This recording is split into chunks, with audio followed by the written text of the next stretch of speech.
good, YouTube? What is good, PlayStation Nation? It is your boy Persona of Gaming with Persona, one half of the host of What's Up PlayStation podcast every Saturday morning at 11 a.m. And how are you beautiful people doing today? Are you doing good? Are you feeling great?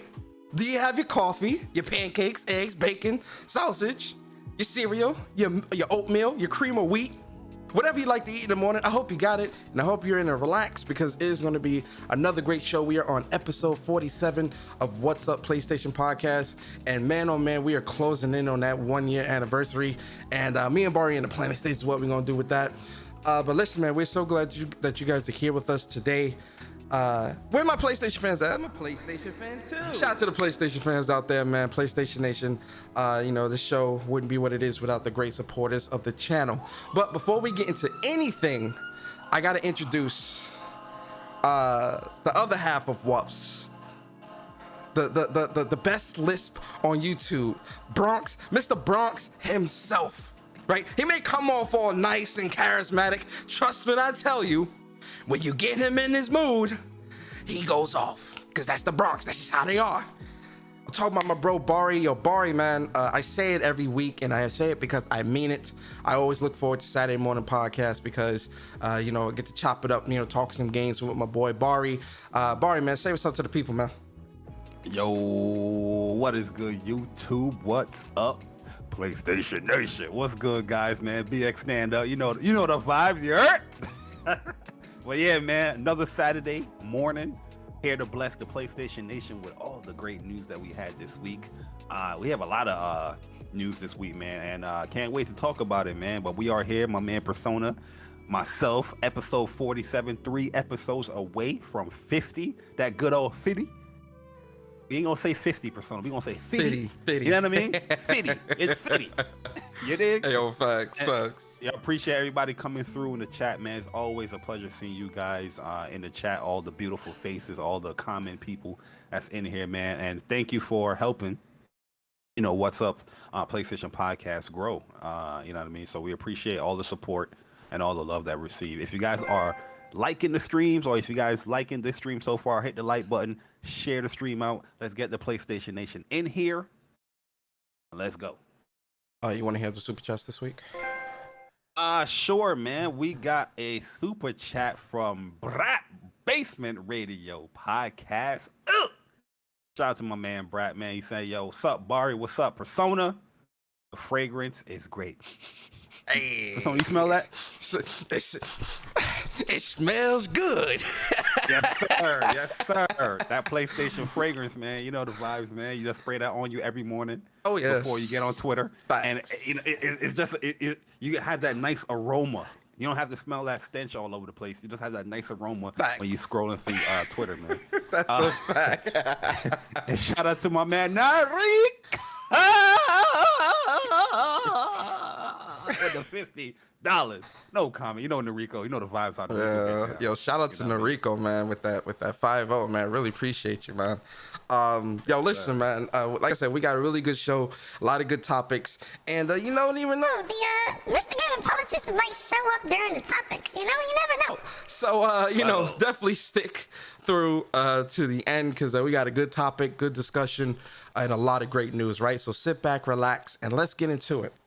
So, you guys know how we always start the show, man. We start the show letting you guys know all the great games that have come out for this week, right? Yes, and so for this week, man, let's talk about it, Bari. What games Persona is pre-ordering this week, guys? Right? What games? We'll see. So Super Sports Games 4K there edition. We go, right there. The first game.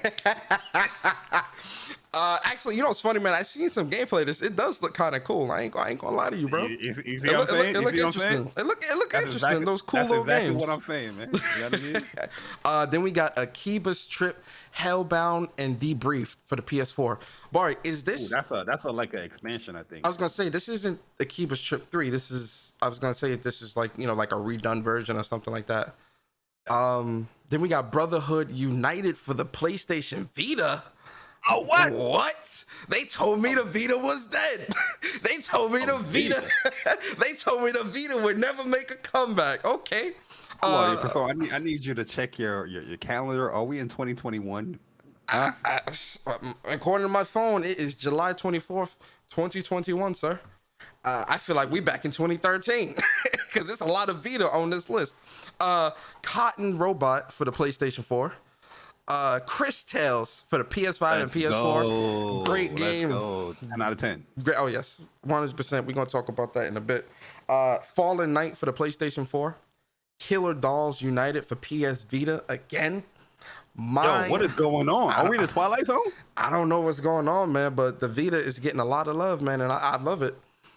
Mind Maze for the PS5, PS4, and PlayStation Vita. Russian Subway Dogs for the PlayStation Vita. Okay, that's a Vita. That's a Vita title right there. Due to the name Russian Subway Dogs. That's a Vita game for sure.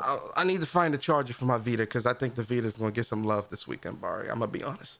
Tarzan VR for the PlayStation VR. You know, I seen this game. I'm bad for the ad-libs, man. Hey, bro. Did you just make monkey noises, bro?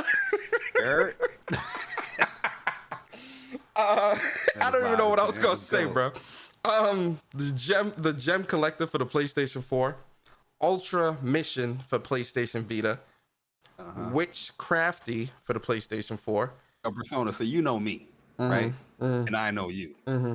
You know me more than I know you, but I know you more than you know me. And due to your old PlayStation or PSN name, talking about XX Kiss the Devil, whatever the damn name. It was not. No, it was X. It was XX the Devil XX, and it was way back in like 2008 or 7 or something like that. That was such a long time ago. In your past Gothic days, would you? I was not Gothic. I was not Gothic, bro. I was a dude wearing Levi's and Timbs and Jordans and going out with friends and doing stupid shit like that. It was just pour the holy water on that man. it was just, you know, I was trying to pick like a super cool, like something that stood out a little bit, right?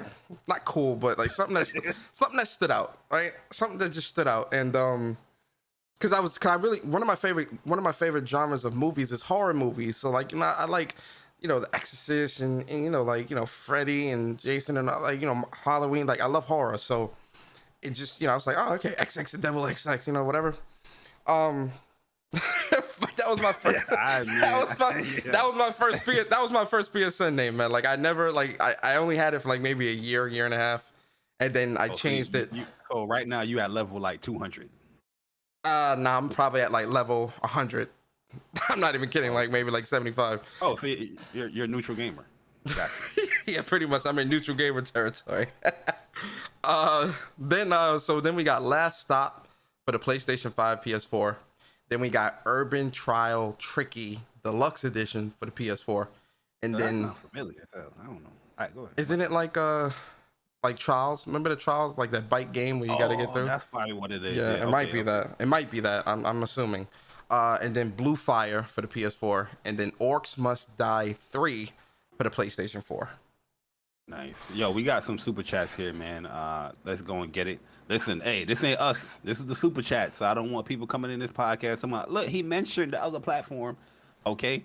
Shout out to Xbox fans. Shout out to my man Andrew Wilkes with a $5. He said, shout out to Xbox fans who are going to buy Flight Sim. Remember, Phil said it ain't a game. No games on Xbox narrative continues. Laugh out loud, just clowning. And then we got my man Andrew Clay, the only real Xbox dude we allowed to just talk mad trash in the chat. Shout out to my man Andrew Clay with a $10 donation. He said, "Sup, Xbox Nation." And shout out to my man Link with a $2, man. He said the best PlayStation podcast on you. Ooh. Shout out to you, man. Battlefield 2042 over COD. I think we got one more that came in True here. Virgil. True Virgil with a $4.99 iPhone user. He said, shout out to Persona for wearing the black nail polish and the cross leggings back in the days. Ooh, wee.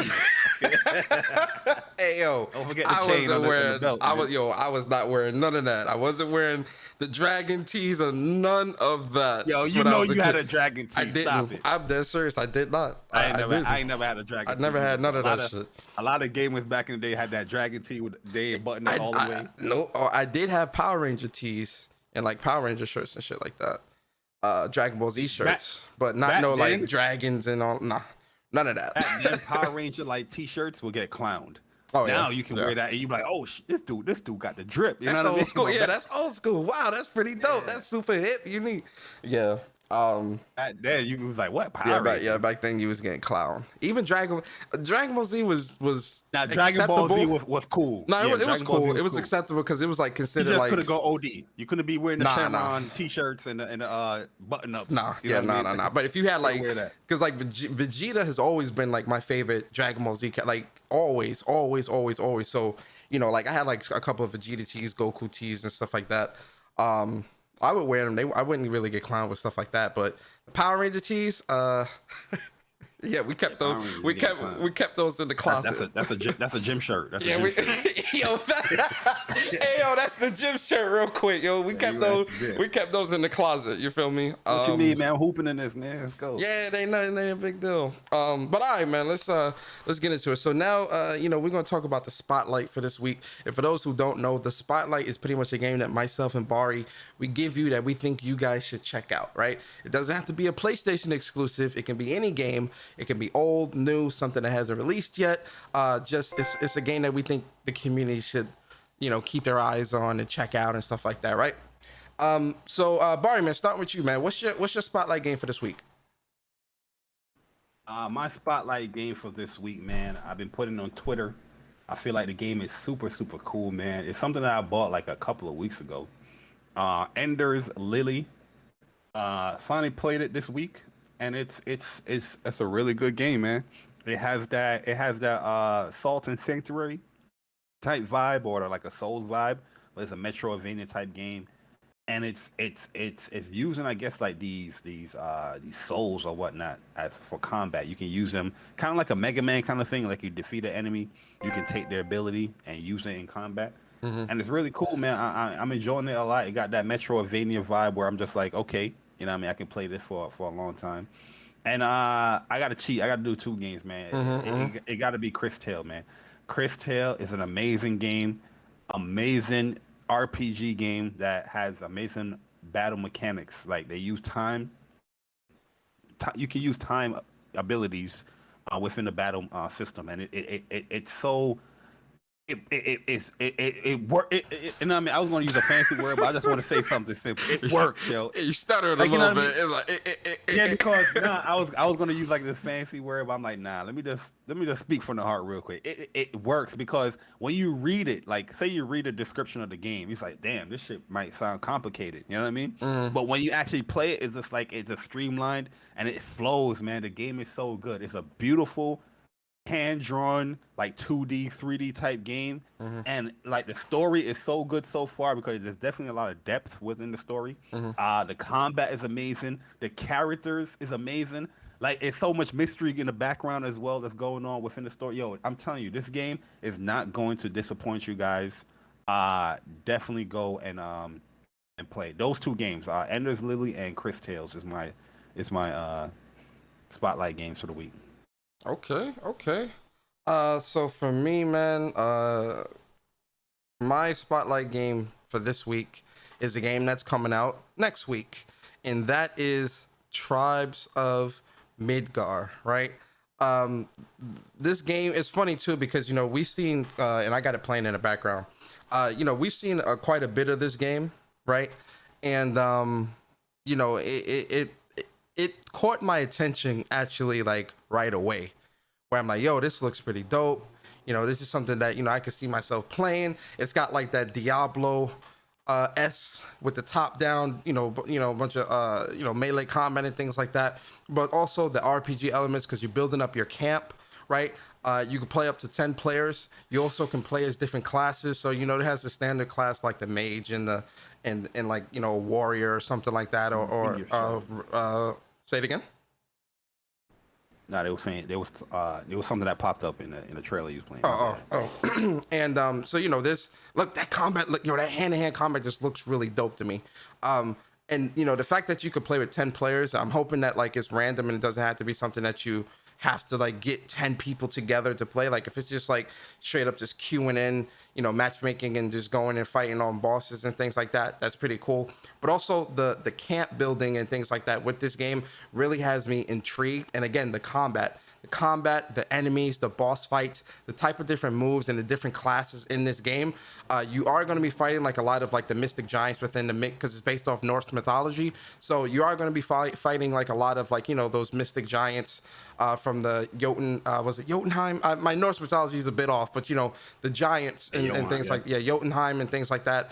You will be fighting a lot of enemies like that. And like I said, it's 10, you can play up to 10 players. It's got that Diablo-esque feel to it. Like you see, it's got different powers, different moves and things like that. Yeah, you are fighting the giants, which I'm thinking the giants are more of like a raid, quote unquote, style, or like a large public event or something like that, where a bunch of players, you queue in with a bunch of players and you fight them. And then again, like I said, you have your own village, your own town that you're also building up as you level up and as you do more things and more activities. This is up my alley, right? Like I love these types of games. So I was a bit on the fence about picking it up at first, and the only reason why was not because of the game itself, but because of how many games are coming out. Because Neo, the World Ends With You comes out the same day. So Tuesday we've got Neo. Yeah, so Tuesday we've got Neo and Tribes. So I really want to play. I played the demo of Neo. Neo was really, really great, right? But this, and I am going to put time into Neo like 100%. But then this Tribes and Midgard game just really, really, really just like, I keep going back and looking at the trailers and the gameplay, and I'm like, yo, I can really see myself dumping time into this game. It really looks fun, really looks great. So I said, you know what? Nah, I'm gonna support the devs. I'm gonna pick this up, and I'm actually gonna play this first over Neo. I know Bari is probably like, what? I'm gonna play this first because I'm not saying what. This game, you play what is more interesting to you. You know what I mean? This game PlayStation. That's a fact. That is a fact. But yeah, so if you guys are interested in this game, the game comes out Tuesday. It's only $30. If you buy the deluxe, it's $40. And $30. That's high risk. it's a joke. Me and Bari were doing before the show. Where like something that's not. Anyway, so like, look, the game is $30.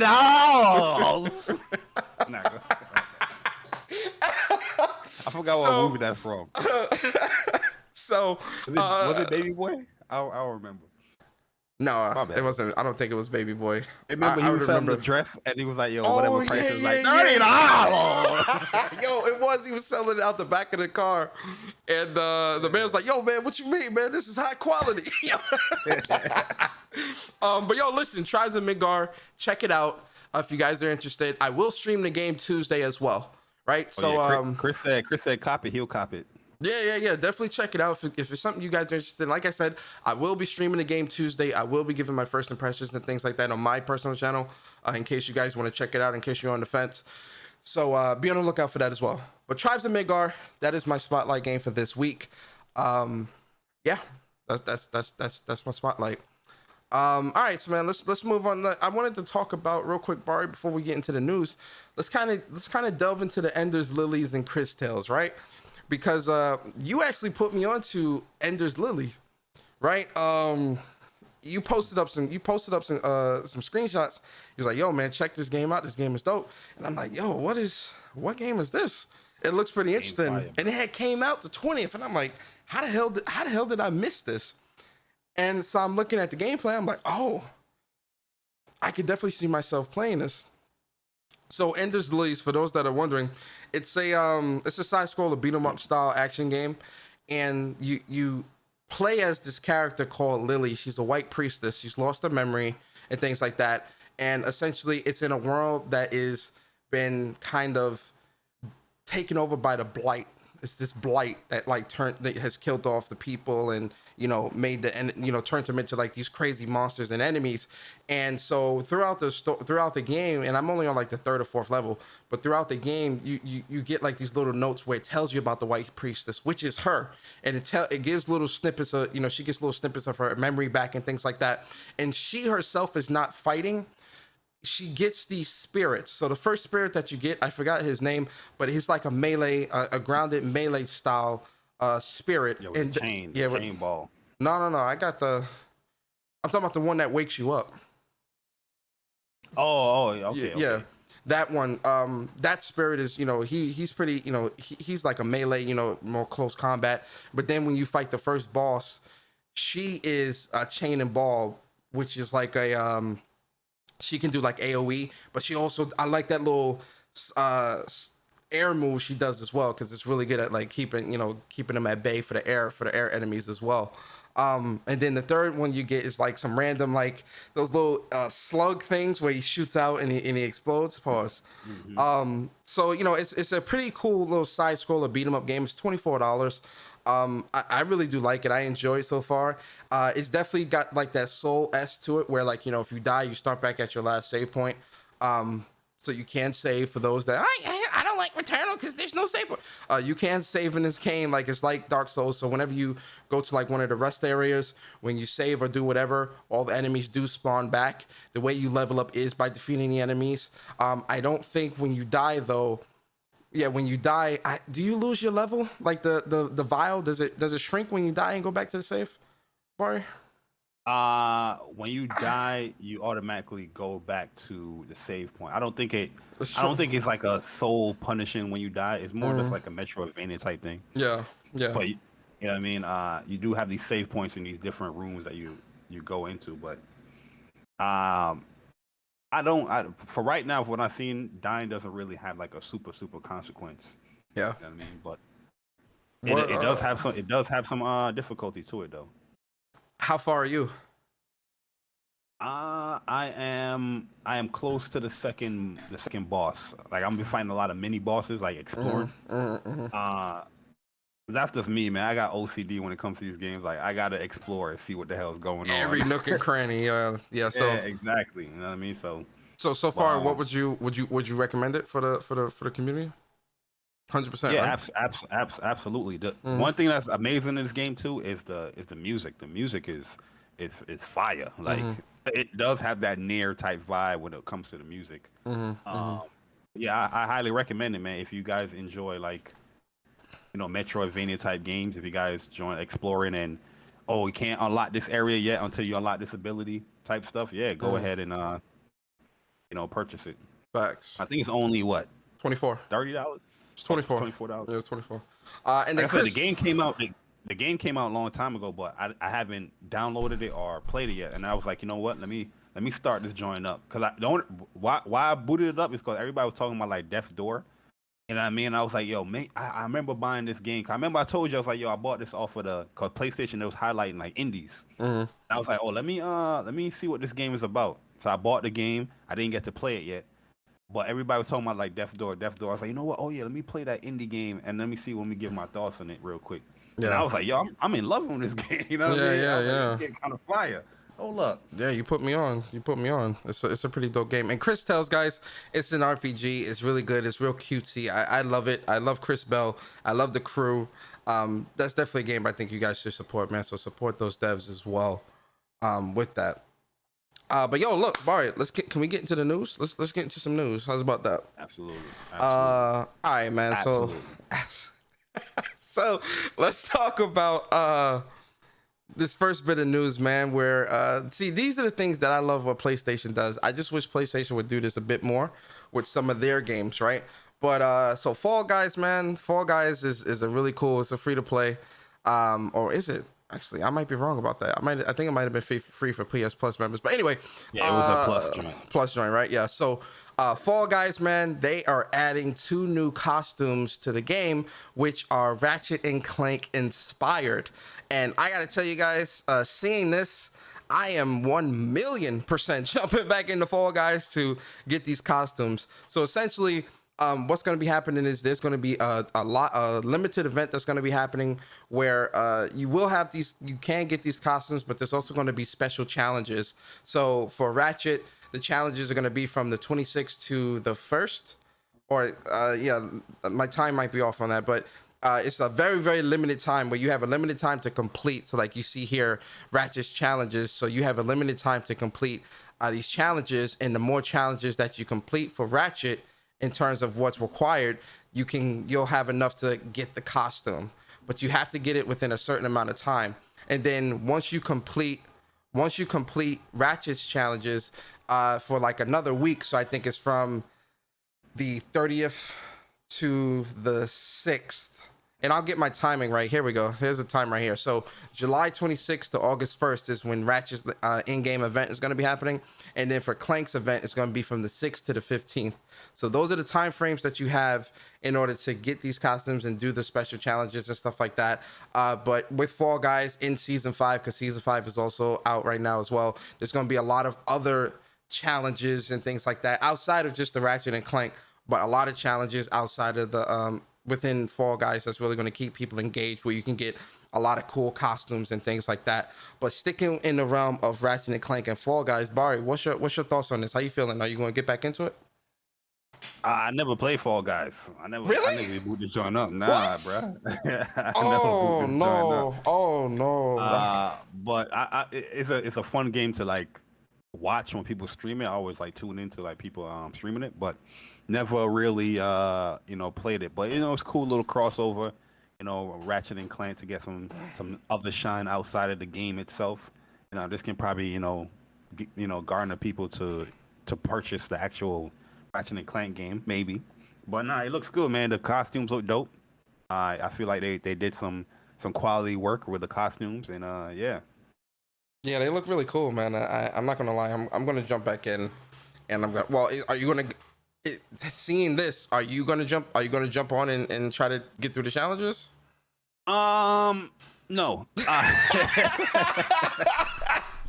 Hey, yo, man, listen. You know the vibes, man. Yo, we got Chris Tail, we got Guilty Gear, we got The World Ends With You.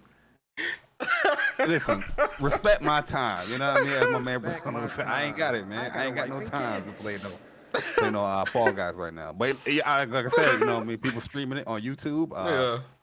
You know what I mean? I'll definitely check it out. I respect your honesty, man. I really do, because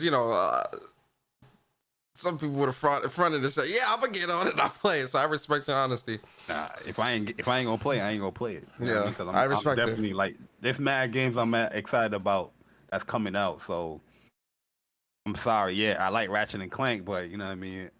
Other stuff takes precedence. Exactly. I respect it. Yeah, I mean, I'm gonna try. I'll say that because I don't want to be a liar either. I'm gonna try. I'll try to get on. But there's a lot of games coming out that I'm trying to focus on, and there's already games that I'm trying to focus on to beat. So we'll see. Yo, we got 2 more super chats. You want me to read them? Yeah. Where? Shout out to my man. Yeah, shout out to my man King Prel, man. With a 199. He says, "Sup guys, Death Door is fire. Hope y'all playing it soon." Not right now, but I'm definitely have my eye on it. Yo, and Andrew Wilkins, man, with a $5 said the only reason Xbox One NPD, cause even the bots who say they don't like Xbox games, went to PC and still bought a Series console to be a part of the bot click. Jesus. Yo, we ain't even talking about the NPDs. My man Andrew was like, "Yo, listen, that's a fact. This is the topic y'all gonna talk about." Jesus. We're not really trying to talk about bots and Xbox like that here on Andrew, man, but I appreciate the super chats, man. Yeah, thank you, man. But yo, moving on, man. So speaking of PlayStation characters coming to different games, again, PlayStation was definitely on it this week, man, when dropping this news. So Aloy, I want you to notice me. Hey, so Aloy is most definitely with the album coming. Hey man, soon we still in the studio. So Aloy is coming to the world of Teviot, right? And for those that don't know, that's Genshin Impact. So Aloy is going to be in Genshin Impact. Oh we, this is great. Her character model looks great. This is definitely a good thing. How you feeling, Bar? Yeah, man. So this is what I'm talking about when you're doing like crossover characters. Like this makes sense. You know what I mean? Not that Fortnite bullshit. You're putting Aloy in Fortnite and she's holding guns and shooting guns and chopping in trees. That don't make no goddamn sense. Like, but now it's something like like a Genshin Impact. She can be Aloy within that world. You know what I mean? She's using a bow and arrow. There's other characters that use the bow and arrow as well. And maybe her special abilities can be like traps or whatever. She comes with the other bow and arrows, or the exploding one or the sound one. You know what I mean? It makes a lot more sense with Genshin Impact, man. What if they add, because doesn't Genshin Impact also have like mounts and stuff like that in the game that you could ride around on, like animals or something like that? Oh yeah, that game have everything, man. So with the mounts, have one of the what was the little things that she could ride on? Or it's good to have a Utah Raptor, or one of them big Raptor shits that you could ride around on. That'd be pretty cool. It also makes sense too, because in Genshin you float around a lot, like you're jumping off cliffs and all that stuff. You're always gonna be gliding. Yep. And they can incorporate that new shield, that shield wing thing from Forbidden West in this now. You know what I mean? Yeah. Oh, that would be really, really cool if they did that. So again, so are you? Because I don't know if you have to. I think you will, but I think you'll have to actually buy her in the game. I don't think you could just choose her. I think you have to buy her through one of the cards. It's a gacha game. I think they have like an event where you can earn her or something like that. Yeah, you can earn her or something like that. It's more likely for you to earn her, but it's a gacha game. You know what I mean? They're gonna I think there was an event. Where's the article at? You didn't have an article here? No, it's not an article. It's just the oh, here we go. Never mind. Oh, oops, never mind. So it says, want to attain Aloy's, oh, that's for the Predator bow. Travelers above adventure rank 20 will receive this free via in-game mail, and if you're playing on PS4 or PS5, you get exclusive access to Aloy as of update 2.1. Oh. Ooh, okay. So yeah, rank 20. That's light. That ain't no, we're not. Oh well, I'm not. Yeah, the adventure rank. Yeah. No, I'm not at adventure rank 20 or something. Yeah, I think I'm at like maybe 14, 15. I'm not at 20. Not yet. I'm still in the first area. You gain it pretty fast. Let's do the missions, the side missions and whatnot. Yeah. You like Genshin Impact is something I haven't really committed to, but I play it here and there, and the PS5 version is amazing. So yeah, something that it's one of those games I would never delete off the console because I go in there back and forth. You know what I mean? Yeah.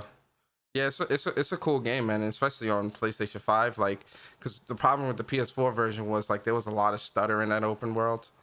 PS5. Yeah.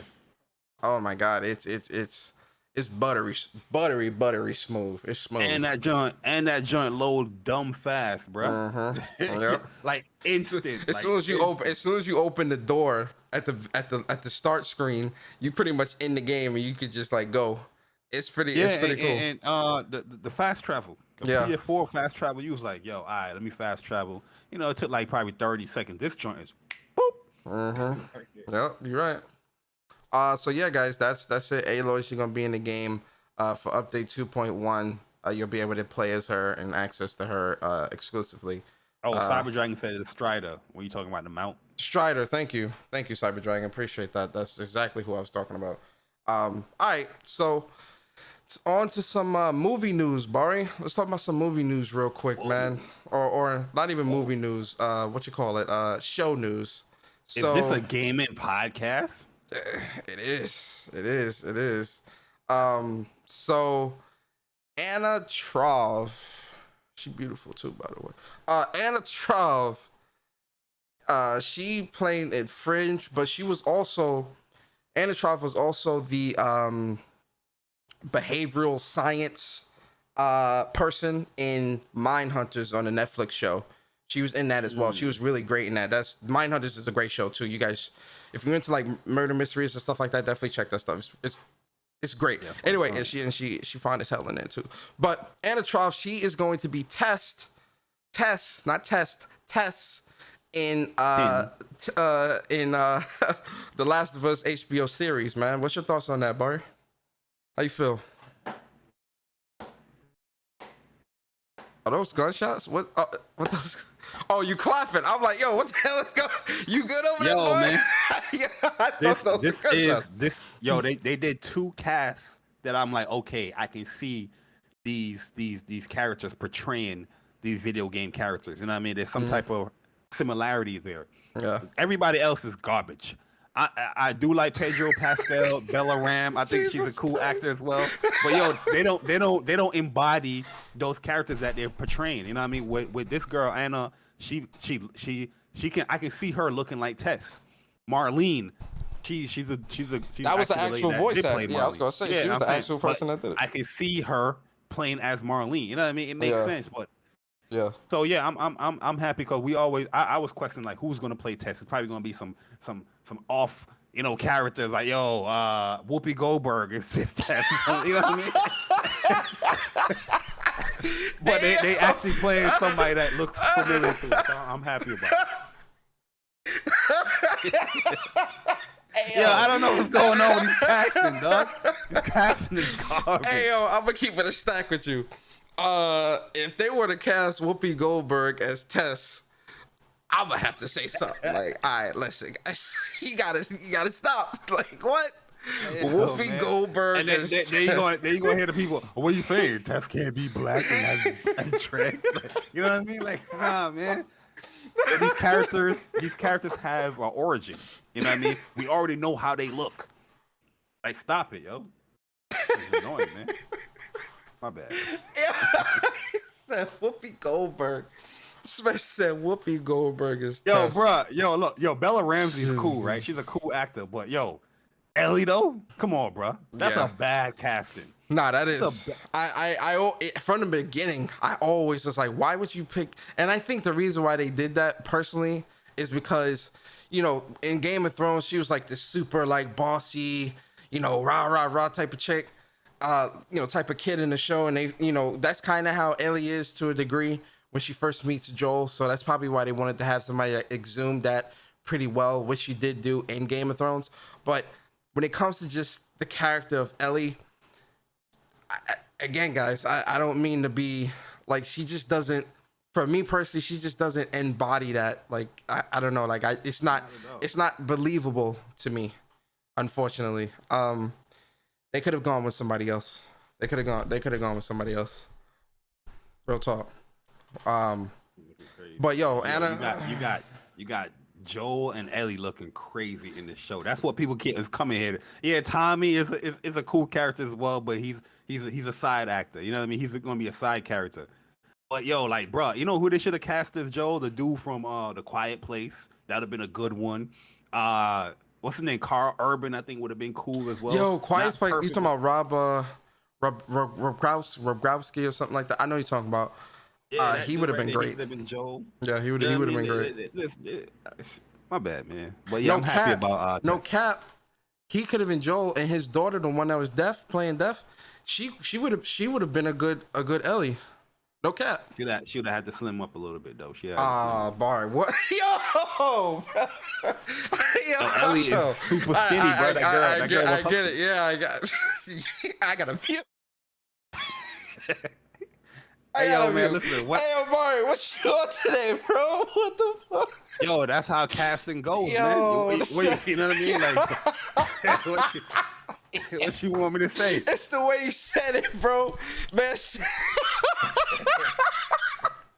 Hey, yo, man, it's the way you said it, bro. The man said, hey, yo, she gonna have to slim up. Yo. Yeah, she gonna have to slim up. Yo. It ain't personal. Nah, I get that, bro. I wasn't expecting you to say that, bro. Yo, shout out to you, bro. Oh, Jesus, man. All right, man. Yo, Bari, you a legend. You are a legend. Hey, man, it's not personal. It's a fiction that you know we love, and we just want to see these characters portrayed right. But the Tess character, I felt like they did a good job on that one. Yeah, I think so as well. All right, man. Yo, because we got a lot of fighting game trailers We got another super chat. Oh, go ahead, get from that. my man King Prel with a 199 iPhone user. He said, "Stop attacking Persona on Dead Space." Laugh out loud. Yo, happy birthday, Bart, man. Appreciate it. Yeah, I'm attacking Persona on Dead Space, man. Yo, my man bought the whole series on Steam. He a PC fanboy now. Yo, all right, all right. Yo, we're all gonna right. call Persona PC. All No, right. we can't do that. All right. Let's calm it down. Ain't no PC nothing. He's a neutral gamer. I didn't know. No, I didn't. I didn't know the game was on Game Pass because everybody was like, "Oh, the game's on Game Pass. The game's on Game Pass." I'm like, "Really?" But yeah, I'm like, "Damn, I didn't know." So I was like, "Oh, I would have just, I was like, oh, I didn't want to play. I didn't because I still have my PS3. I didn't want to buy them shits on PS3 and play them like that. I was like, I want to play it in a little more. We'll support the store, bro. Anyway, anyway. Yo, Jim brought it back for this situation. You know what I mean? Like, I'm gonna check it out though. I'll play them on Steam and check them out, see if I like them or not. Because I don't know, man. Like, I mean, we'll talk about EA Play in a bit, and I'll give my thoughts. But all right, man. Let's talk about some because we got a lot of fighting game trailers to get through, and we got a fighting game tournament today. But we'll talk about that a little bit later. So first trailer. So there's this game, man, called Melty Blood Type Lumina, right? This game, I see. This is like a couple months ago, 6-7 months ago. I was just scrolling through Twitter, right? And I follow a couple fighting game people and a couple of Japanese fighting game people and stuff like that. And I seen this trailer for this game. I thought this was a new character for Under Night in Birth. I'm like, oh, okay, like Under Night is getting brand new characters. Yeah. I'm like, okay, it looks very Under Night-ish. But then I'm like, Melty Blood, what the hell is Melty Blood? So then I'm looking, I'm doing research, I'm looking through, I'm like, whoa, when does this come out? Melty Blood came out before Under Night, to be honest with you. Like this is Under Night before Under Night. It's a hard ass game though, man. I like watching it. I never honestly played Melty Blood. I'm definitely gonna play it when it comes out later this year though. But yeah, this comes out September. So new character, man. So they've been dropping new character trailers, right? So we're gonna look at 2 new character trailers. So this guy here, I get his name is Kalma Kishima. He reminds me of what's dude from Under Night, man. I forgot his name, but this guy right here looks really dope, man. Like, the game looks really good, really fast paced, and really flashy. Yeah, this looks really good. Definitely Under Night and Blaze Blue type ordeal, say Rapid and all that. Jesus. So September 30th, the game drops. It's called Melty Blood Type Lumina. It drops September 30th on PlayStation 4. I think on other consoles as well, but it drops on PlayStation September 30th. Very good game. Very, very, very good game, man. That damage. Oof. What's your by the way, they're showing a trailer and they're actually showcasing the damage of what he's doing. Like if you see the HP bar, normally a lot of fighting game trailers they try to take away the HP bar so you don't see the damage. But look at the damage on this guy. Looking crazy. Like I said, Melty Blood. I never played it, but just watch a lot of the tournaments and stuff. I know they have that kind of like the groove system, where you can pick like different like archetypes for the characters. So yeah, it's very deep, man. It's very deep. But yeah, I'm definitely into it, man. This character looks dope as well. Looks like a kind of rush down, punish type dude. Hey, look at his damage right here. This super. Sheesh. Yeah, he looks really good, right? The other character that you're gonna show. Yeah, I'm about to show. Yo, this is my. Yes. She reminds me of Lynn. This character right here. Yeah, this chick right here. Her name is RQE. Say it for me, Bari. I don't know how to say it. Her name. I don't know her name. I'll say Arcute or something like that. Yeah. So this is another character, right? So she is going to be coming out. We're gonna call her Brunstad. Screw it. That's her last name. So it's RQ Brunstad. So with her, I get familiar. I get Lene vibes from her from Under Night in Birth. And she looks like she's definitely my speed, and she's super fast paced. I'm getting a little Kaka vibes as well with that overhead. Yeah, the overhead slash. The overhead slash. I'm catching up. Yeah, I'm getting some Kaka vibes a little bit, just a tiny bit. I'm not saying all the way. She got the claws. Yeah, That's not all the way through. Ooh, look at the damn. Oh my God, bro. This chick is so September 30th, bro. Oh my God, yo, she is. So she got an air grab too. Oh shit. Okay. She is going. Yes, this most likely gonna be my chick. This is gonna be my chick right here. This is gonna be the main.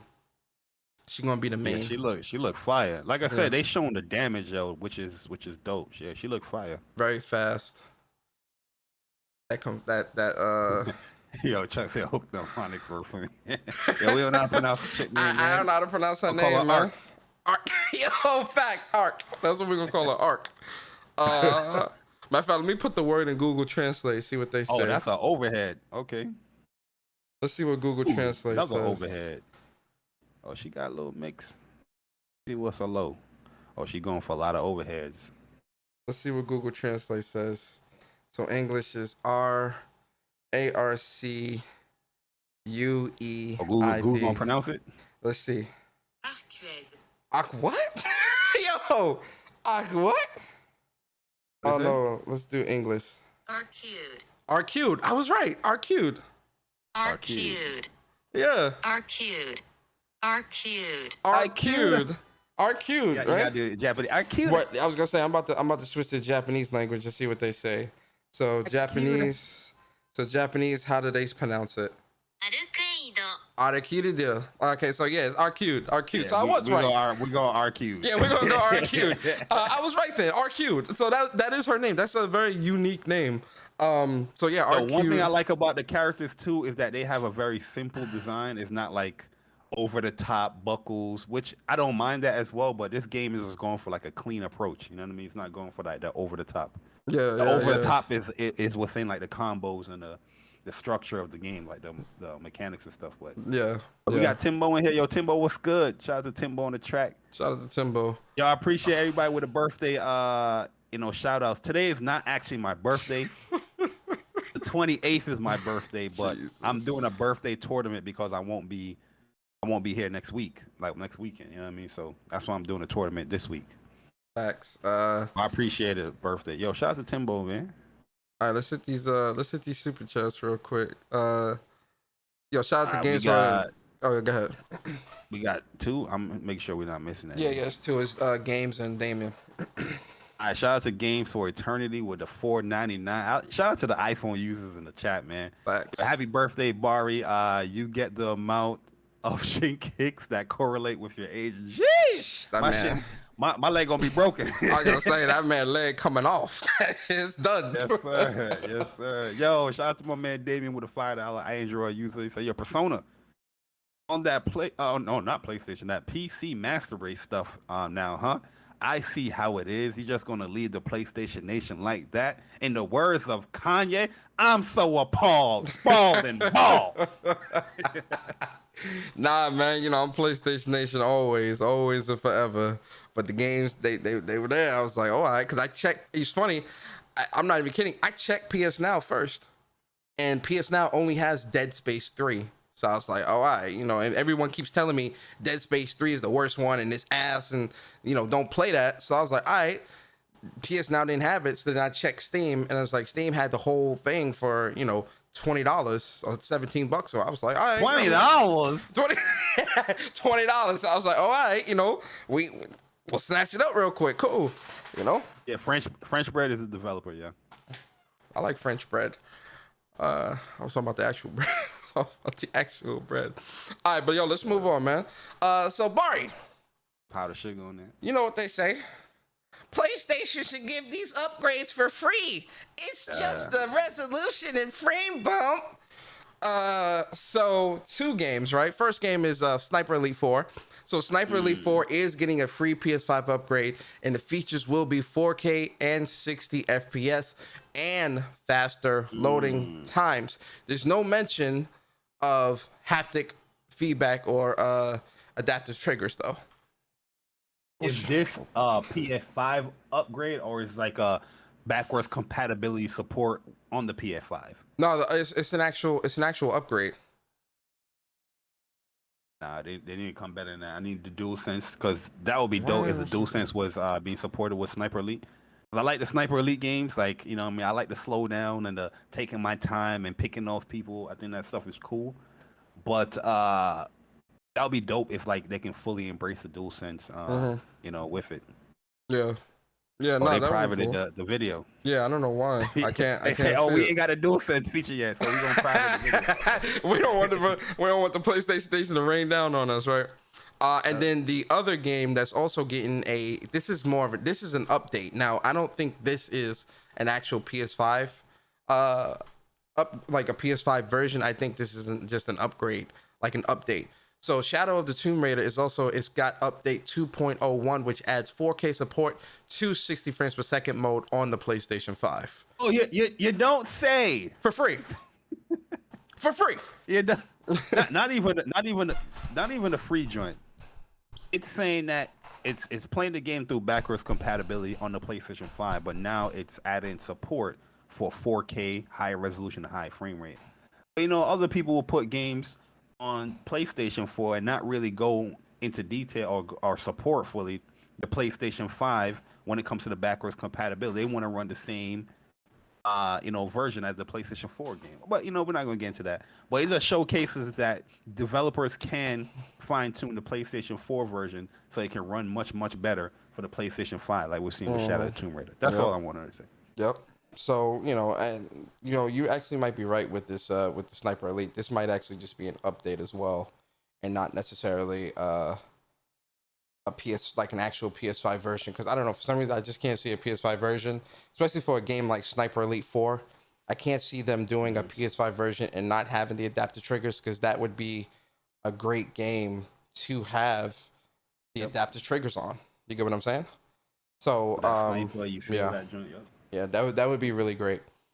So that's for those that might be interested in that's definitely coming down the pipeline, right? All right, Bari, let's talk about this. Let's talk about this Ghost of Tsushima, right? Ghost of Sushi. Shout out to my man El Matador. Ghost of Sushi. Yo, that's a fact. 1980. All right. Nah, because you know how they make you put your birthday in.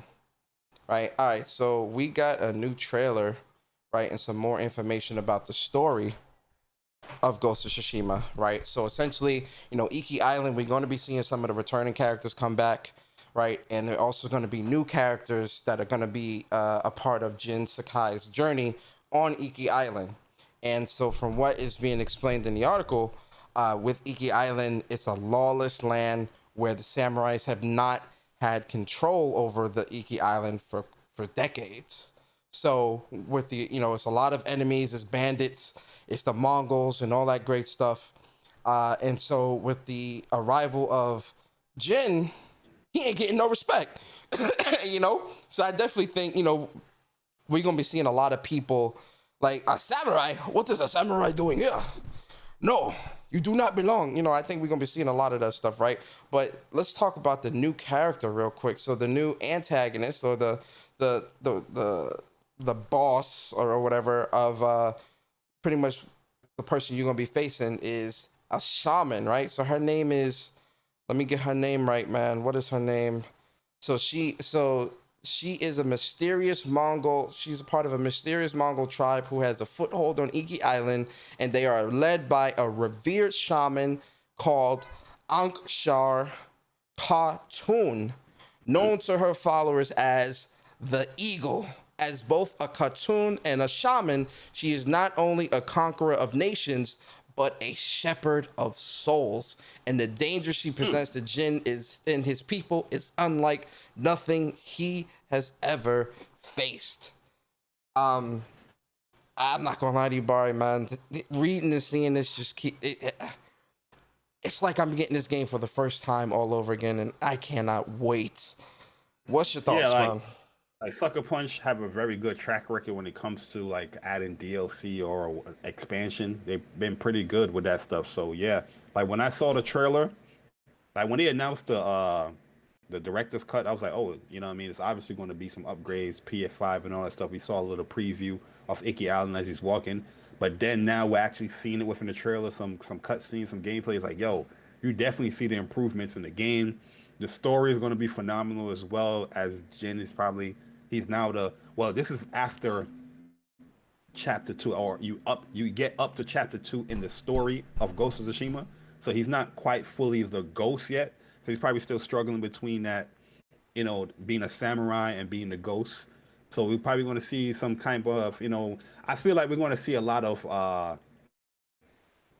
like legend, legends. They were dealing a lot with like mystical stuff, and with the shaman, she's probably gonna have like mystical abilities and all that stuff that you got to fight against. I think we're gonna see stuff like that when it comes to like these boss fights. But yeah, I'm excited for this, man. Like Ghost of Tsushima is one of my favorite games of last year. One of my favorite games of the PS4 in general. You know what I mean? And yeah, I just can't wait to play more of it, like new content of it. I think this is gonna be great, man. So yeah, I'm super hyped. It's already pre-ordered. I'm ready to go on the 20th. Or is it 24th? The 20th, right? Yeah, the 20th. The 20th. I'm excited, man. One of the things, it feels like it's like a new game. You know what I mean? Like that's what I'm saying. It's a brand new. Like my new game plus is definitely going to be on the PS5 version. I'm very glad they're putting that out so I can get those trophies as well. But I think also, with this here, like, this is Sucker Punch really going all out and really leveling. I feel like this is a level up for them as well, because when you look at Infamous Second Son, when you look at Infamous 2 and the Haunted, what is it, the Haunted Blood, somebody in chat to correct me, I forgot, but Festival, thank you, Festival of Blood. Those expansions were really great, right? Like those were definitely sizable expansions. There was a lot to do in here. But then when you look at Ghost of Tsushima, Bari, we were having this conversation a couple weeks back, right? When we were talking about the acquisition of Housemarque, and how with Housemarque, they're trying to get that seat at the table and they were leveling up and things like that, right? Especially now that they're under PlayStation.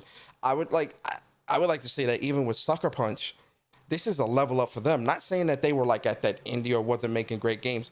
Sucker Punch has always been making great games. But when you see the level of the what's the word I'm looking for? How grand that they've made Ghost of Tsushima, like, the full game, open world, all this stuff, the free multiplayer component, the raid, right? And then you look at, this expansion, right? This expansion is like on another level from what we've been reading and seeing so far with this expansion, right? Like, can we say that this is Sucker Punch's level up? Can we say that? I mean, I feel like Sucker Punch has always created great games like this. They always have made amazing looking games where people be like, oh, this is probably one of the best games that came out. This is just continuing what they're doing. I feel like when it comes to Ghost of Tsushima, this is probably like I feel like it's more grand though. Yeah, that's what I'm saying. Yeah, I'm not taking away from them. I agree with you 100%. They've always made great games. And I've loved every game that they've made. But I'm just saying, like, I feel like this is them pushing themselves even further with Ghost of Tsushima. What do you think? Yeah, absolutely, because the Legends mode, that right there, like, as much as we read the article and we was talking about it when we, first started What's Up PlayStation podcast, like, actually playing that is like, wow, like, they did an amazing job with this, you know what I mean? Yeah. So, yeah, I definitely agree. Like, this is definitely their biggest game here, but I feel like this is what they've been doing, but they're just making a bigger, more scalable game, you know what I mean? Where you can continue. Well, Infamous, you can continue from that as well. But I personally I always love Sucker Punch, man, and they know how to make the story and the gameplay like coincide with each other. You know what I mean? Like, it goes hand in hand. Like, the story's always engaging, and the gameplay is always like, okay, you have this here, but you can do so much more, like opening it up in an open world type setting. I think Sucker Punch is definitely one of the best to do it, in my personal opinion. Like, they make fun games. I agree, 100%. Sucker Punch, if you're listening, keep doing what you do. You've always got my support, man. Always. All right, Bari. So let's talk about let's talk about some rumors, man. Can we get the rumor girl going? The rumor mill? Can we get the rumor mill? Like the breakfast, because they go, rumor has it, ooh, rumor has it, ooh. Right? All right, so rumor is that the new report confirms that Jade Raymond Studio Haven is making a new games as a service, or GaaS, as some like to say, PS5 exclusive, right? So just to kind of give a quick snippet real quick before we talk about it. Again, guys, these are rumors, so go get your ionized salt out the cabinet real quick. And salt, you know, mate. the salt, get the salt and get ready, because you about to eat a spoonful of salt, right? So the news that Jade Raymond has returned to the industry with her new studio under Sony. They were working on a new original IP that turned quite a few heads. So now apparently the new report appears to have confirmed that what has already been rumored, that the Haven Studios' new IP could be a multiplayer games as a service title exclusive to PlayStation 5. The report comes from Italian publication Multiplayer That IT. Let me stop right there. Why is it always these? Let me finish reading. Where, according to an anonymous source, a recruiting message has revealed that Haven is looking for developers to help develop an original intellectual property, a Sony exclusive GaaS, or games as a service. Bari, I got two questions for you. I got two questions, sir. First question is, do you believe this? Second question is, let's play around with the fact that, what if, this is true, it's making a games as a service, whatever case may be. How do you feel about that? And what do you think the games as a service would be? Yo, first of all, it's a rumor. We got to take it with a grain of salt. But that girl right there, Jade Raymond, She cute. I'm going to take the whole cup of sugar. You know what I mean? Because she is fine. Going along with this joint. I don't know, man. You know what I mean? When it comes to PlayStation rumors, they're 50-50. I don't have a issue with a game being, multiplayer games as a service. Just make sure it's good. Just make sure you don't slap that. Make sure it's something that is complete from the beginning, and then you can add on. You know what I mean? I just don't want those type of games that's like, oh yeah, we have this here available. We have this here available. Oh, that concept of the gameplay that you want, 6 months down the line, we'll wait for that. You know what I mean? Like, give me something that is concrete, that has some substance from day one, and then you can build upon that. But other than that, I don't really have an issue with that. We know PlayStation is looking for that multiplayer game that they can call their own. Yeah. Where they can, constantly make a lot of money from it. What do you think they're gonna? What do you think this would be though? Like, you think it'd be a shooter, or do you think it'd be more of like an MMO RPG style, like games as a service? It might be like a. I don't even know, man. With a name like Haven Studios, it might be like a MMO type RPG thing. Because looking at her history, she don't really make shooters. You know what I mean? Yeah. Like, she do the Assassin's Creeds and third person type games. Like, I wouldn't know what it is, to be honest with you, but I just hope it's something that is actually good. I don't care if it's games as a service. I know everybody get turned off with games as a service. It's like, oh, I'm not gonna play that. But at the end of the day, just make sure it's something good. So are you saying that people are always passing gas? Yeah, they passing gas. That's because, like, they see multiplayer tagged on there. They be like, oh, multiplayer. Just give me a compelling story. Look what they did with Avengers, right? Oh yeah. I'm like, what? Just give me a complete story. Did you not play the story for 10, 12 hours? Avengers is most definitely a complete story, and then it's got the multiplayer component where that's kind of where they're building upon that. But even with that though, they're still adding to the story because they've got the Hawkeye and what's the name? Like, my brain is like real messed up. What's Shorty name? The other Born Arrow, Kate Bishop. I don't know why. Yeah, they got the Hawkeye and Kate Bishop stories, right? We about to get the Wakanda storyline, right? With Black Panther. Yeah, they have that base story there, but they're adding on to. Yeah, I agree with you. But I'm just saying, like, maybe that's what they're doing here. I just hope it's something that's fun and that it's a good game. Like, I don't have an issue with a game being a games as a service. You know what I mean? But I think a lot of people get turned off by that. Yeah, so I really don't either. This rumor right here can possibly kill this game because a lot of people might be, instead of going with the facts of, like, say, like, the game comes out and it's not a games as a service, like, a lot of people is going to remember, oh, I remember the rumor saying this game as a service. I'm not going to get that game. You know what I mean? But me, I'm gonna see what it is, man. This lady Jade Raymond, I don't know if she's married, but she's my boo, and I'm gonna support her. You know what I mean? Christ. Support I her. mean, you know how I support quite a few GaaS like now. Destiny 2. I love that game. Final Fantasy 6. Excuse me, not Final Fantasy 14. That's pretty much a GaaS. Mm-hmm. Avengers. It's a ton of games that it's quite a few games that I play that now that I'm like, yo, these are really great. So in terms of her, and you brought up a good point of like her past, right? Because when you look at her past, the fact that she's done like the original Assassin's Creed games, and she's more of in that action adventure experience in terms of her past and her catalog. I do think that the studio, if it is a games as a service, I can definitely see it. I could definitely see it being a more action adventure, melee, like an RPG, but with, again, an MMORPG. And, if done right, it can be extremely popular. So, I do hope whatever they are creating is good.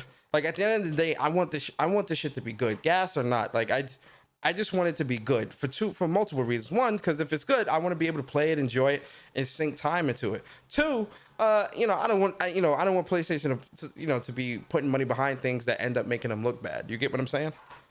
So I want the game to be good. So we'll have to wait and see. It's rumors, guys. Always take rumors with a grain of salt. Nothing is fact until it is confirmed by both Haven and PlayStation. Always remember that.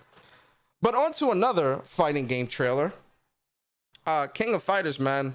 They put out a new trailer this week for their game, King of Fighters 15. And King of Dinosaurs is is the new character. And man, this guy looks beast. I'm not gonna lie. He looks definitely a much grappler and a slower character, but he's definitely got that armor. He's a fake geef. Pretty much. Just a little bit more versatile, though, I think. That's what King of Dinosaurs is. Always a fake geef, man. You know what I mean? But yeah, I wasn't too excited about this trailer here. I feel like King of Fighters is looking good. But I'm looking for that new character. You know what I mean? Obviously, I don't know if they will have a new character for the game, but I'm still looking forward to that. Like, all right, what's a new character that's coming out? You know what I mean? For King of Fighters, that's going to bless us with King of Fighters. But King of Fighters is more like an all-star type of game for them, so I don't know if we're going to get that. But yeah, the game is looking cleaner, but is it up to par with the other fighting games as far as visuals? You know what I mean? Like, it's looking better for a King of Fighters game, but is it up to par? You know so what I mean? You don't think it looks visually on par with like something like a Guilty Gear Strive or something like that? No, I don't think it looks as par as a Guilty Gear Strive. I don't think it looks on par as Dragon Ball Fighters, Grand Blue Fantasy Versus, even It's the art style though, Bari. Melty Blood. Like Melty Blood have a unique, distinct style, but it looks crisp. The animations, everything looks crisp. Like I feel like King of Fighters, it looks better than 14 and all that stuff, but it still haven't hit that mark for me where it's like, oh, this is blowing my mind as far as this is 15. You know what I mean? It's the art style, Bari. It's the art style. It's supposed to look like that. It could be. I don't know, man. I'm still copy though. Yeah, King of Fighters definitely getting cop. So yeah, King of Dinosaurs, he looks pretty cool. Very intriguing, right? But then let's go over to Guilty Gear Strive and let's look at the new character, Gold Lewis, who is a big boy. Hey, this dude looks. I ain't gonna lie, this dude look a little scary. Yeah, he take up damn near 30-40% of the screen just by standing. Jesus Christ. He is the most different character I've ever seen, bruh.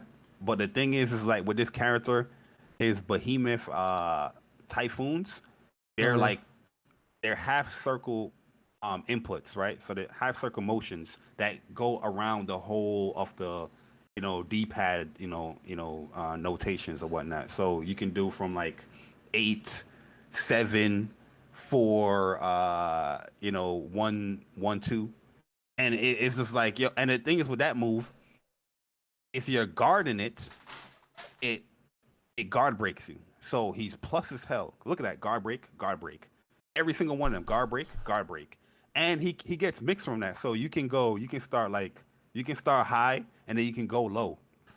You know, with it. So he has mixed just straight from that move. It's kind of like a semi record that he has, and he got big boy buttons. And that move right here, the Gatling gun, is not a super like I was saying in my stream, but it's a special. But it powers. He has a meter that each time the meter builds up, his specials like his Gatling gun and that little bomb that he threw out, it gets buff where it does more hits. And that Gatling gun is an anti-fireball move. So you throw out a fireball, he pops that Gatling gun, it would throw it back at you, like similar to like how Potemkin does his little finger flick. I forgot the name of that move. It's the same thing. But yeah, yo, he looks very interesting because he's a big guy that has he got mix off of that Behemoth Typhoon, and like he knocked down, he has set play with that as well. So he's gonna continue pressure, and his buttons look pretty good so far. Definitely going to see how he is when he comes out. I'm pretty sure his frames is not going to be like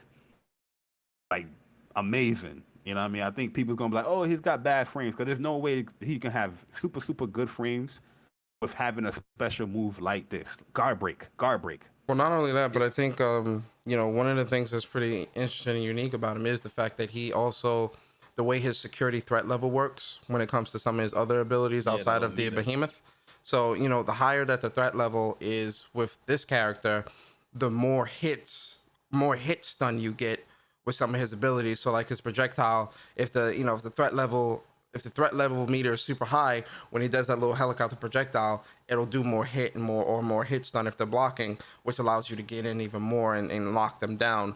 And it even coincides with his super. So, the Kang, I forgot the name of his super, but that Kang-like super where he shoots the laser out of his eye. If you got the security threat level to max, then that thing, you are gonna do some serious damage. It lasts pretty long. It semi-tracks too. Yes, which is kind of good for it. But yeah, the security, I forgot what the meter was called, but the security threat, that is definitely gonna be like the bread and butter of the character outside of Behemoth Typhoon. Because like it looks dangerous. I feel like with the security level higher, he can wall break you with the Gatling gun. But they're gonna have to see how his buttons are, and plus he's a big guy that he has a run. So yeah, big guy with a run. That's gonna definitely be interesting to see. Yeah, man. But Gold Lewis. That's slinging this coffin around.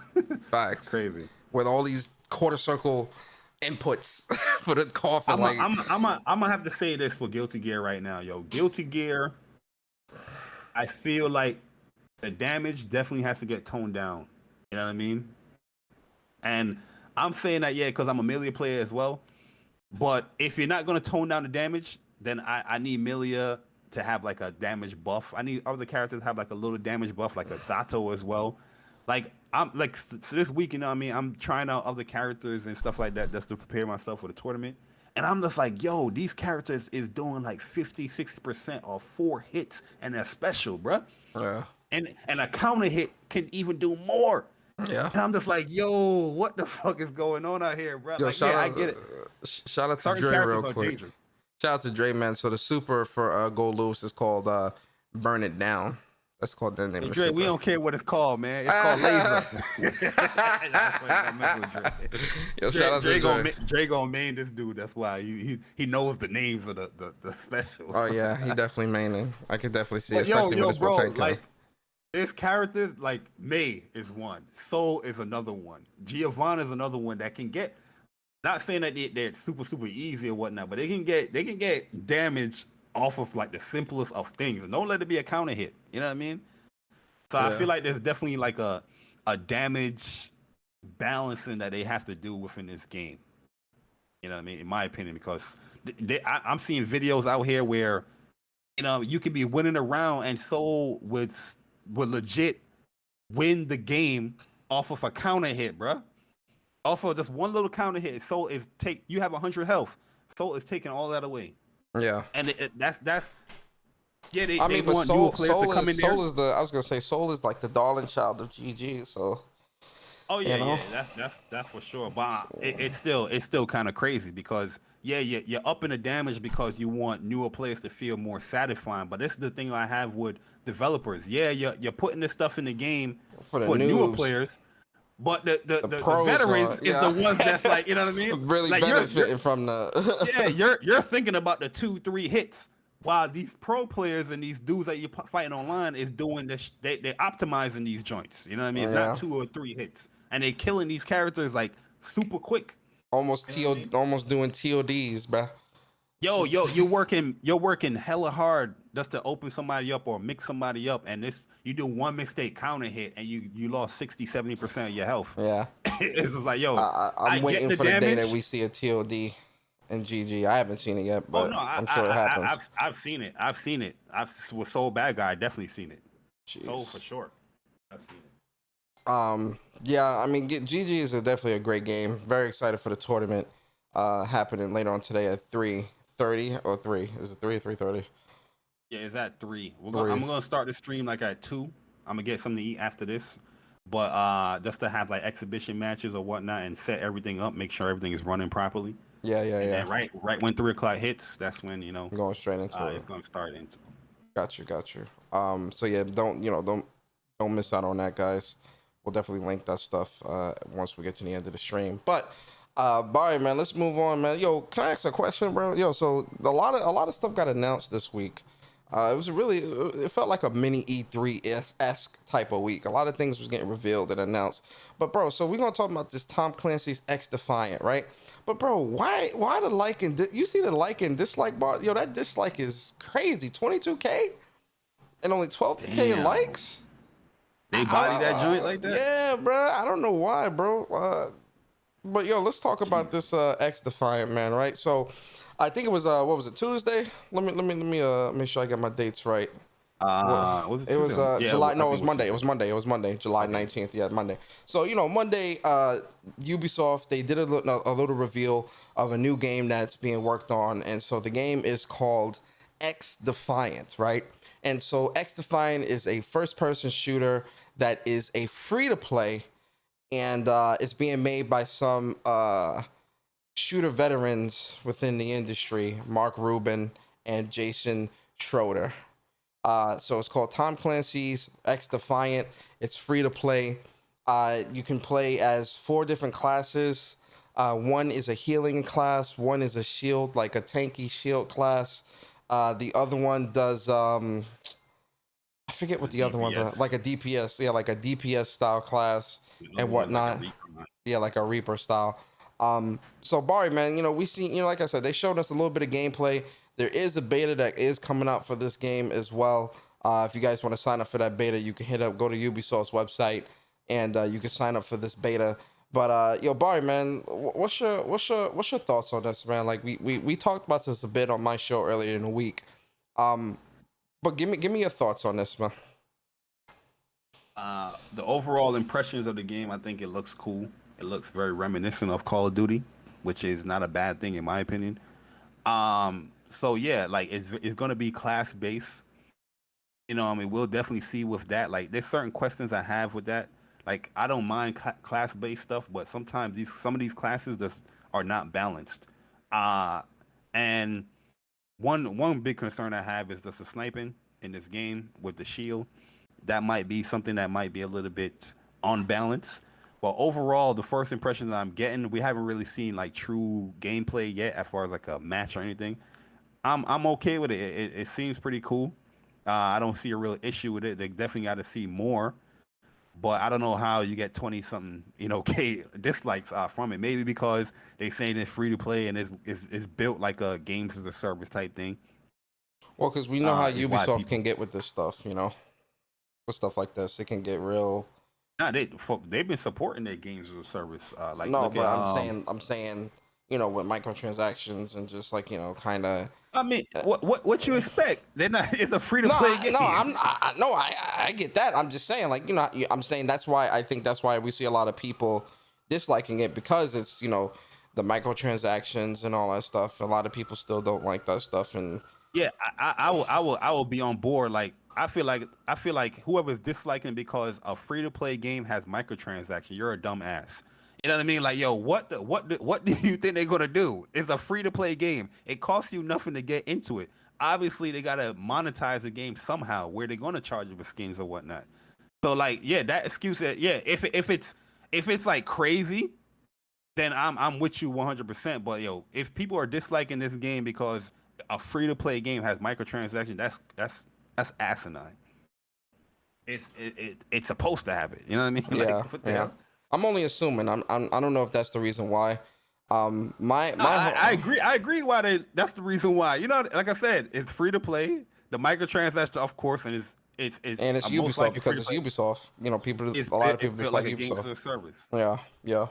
I think see those 3 words, and I'm like, oh, I'm gone. Yep. I think for me personally, my whole thing, and I really do hope that the devs really heed this and really understand, right? These free to play shooters like this, they really do have a lot of potential to be great games. And listen, I don't really have a problem with microtransactions like that. Like, you know, because if it's a game I'll support them, right? I'll support them and throw a couple bucks their way to get some cool costumes and stuff like that. I mean, I do it on Avengers. I love Avengers, right? Like, I don't have an issue with that per se, right? But yeah, that's a fact. But my whole thing is that when it comes to, you know, these types of games, these devs tend to focus more on the store and the microtransactions and the cosmetics than the actual gameplay and making the game good. Perfect example is Splitgate, right? You know, Splitgate is it has potential to be a great shooter, but right now it's a mediocre shooter because, you know, there's a lot of things missing from that FPS to make it a really solid, good FPS that would keep you coming back, right? But you know what's in there. You know what works. You know what is front and center. The rewards for every week for logging in, the microtransactions, the store, the coins, all that shit's front and center in your face. But when it comes to the actual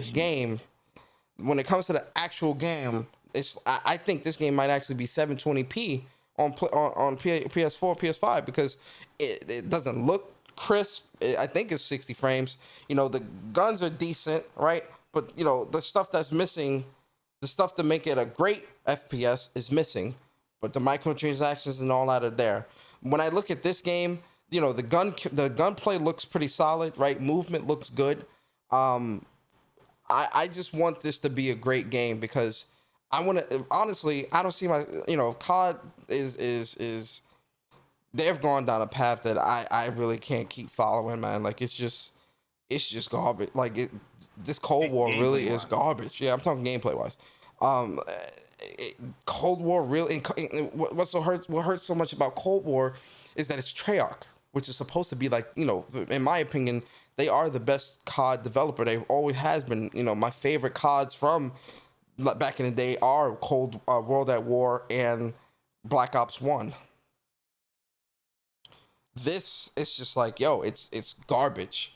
So, you know, if they're going to keep going down that path, then it is what it is. But, you know, if other developers are going to step in and, you know, create and you know, stuff like that, I want it to be a good experience because I need a shooter. And if you know, I'm definitely going to try this out. And if it's on the up and up, you'll definitely see me keep coming back. And like I said, I'll throw some bread into it. I don't care. But make a great game first. It shouldn't be make stuff that's going to get you money first and then make a great game. Make a great game that's going to keep people coming back. That should be first. With Splitgate is a beta, quote unquote beta, but they have all the microtransactions and store options available. And a beta. Exactly. Yeah. It's like, well, shit, if it's a beta, why are you asking for money? Oh, another thing too, the name itself might that would have gave. I'm about to dislike it right now because the name is garbage. X Defiant, bruh. That's just garbage. I don't know who the hell created that name, but yo, go back to the drawing board and create a proper name, man.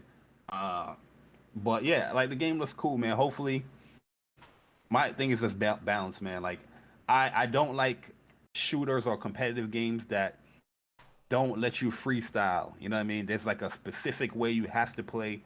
And that's the only way you'll do good in the game.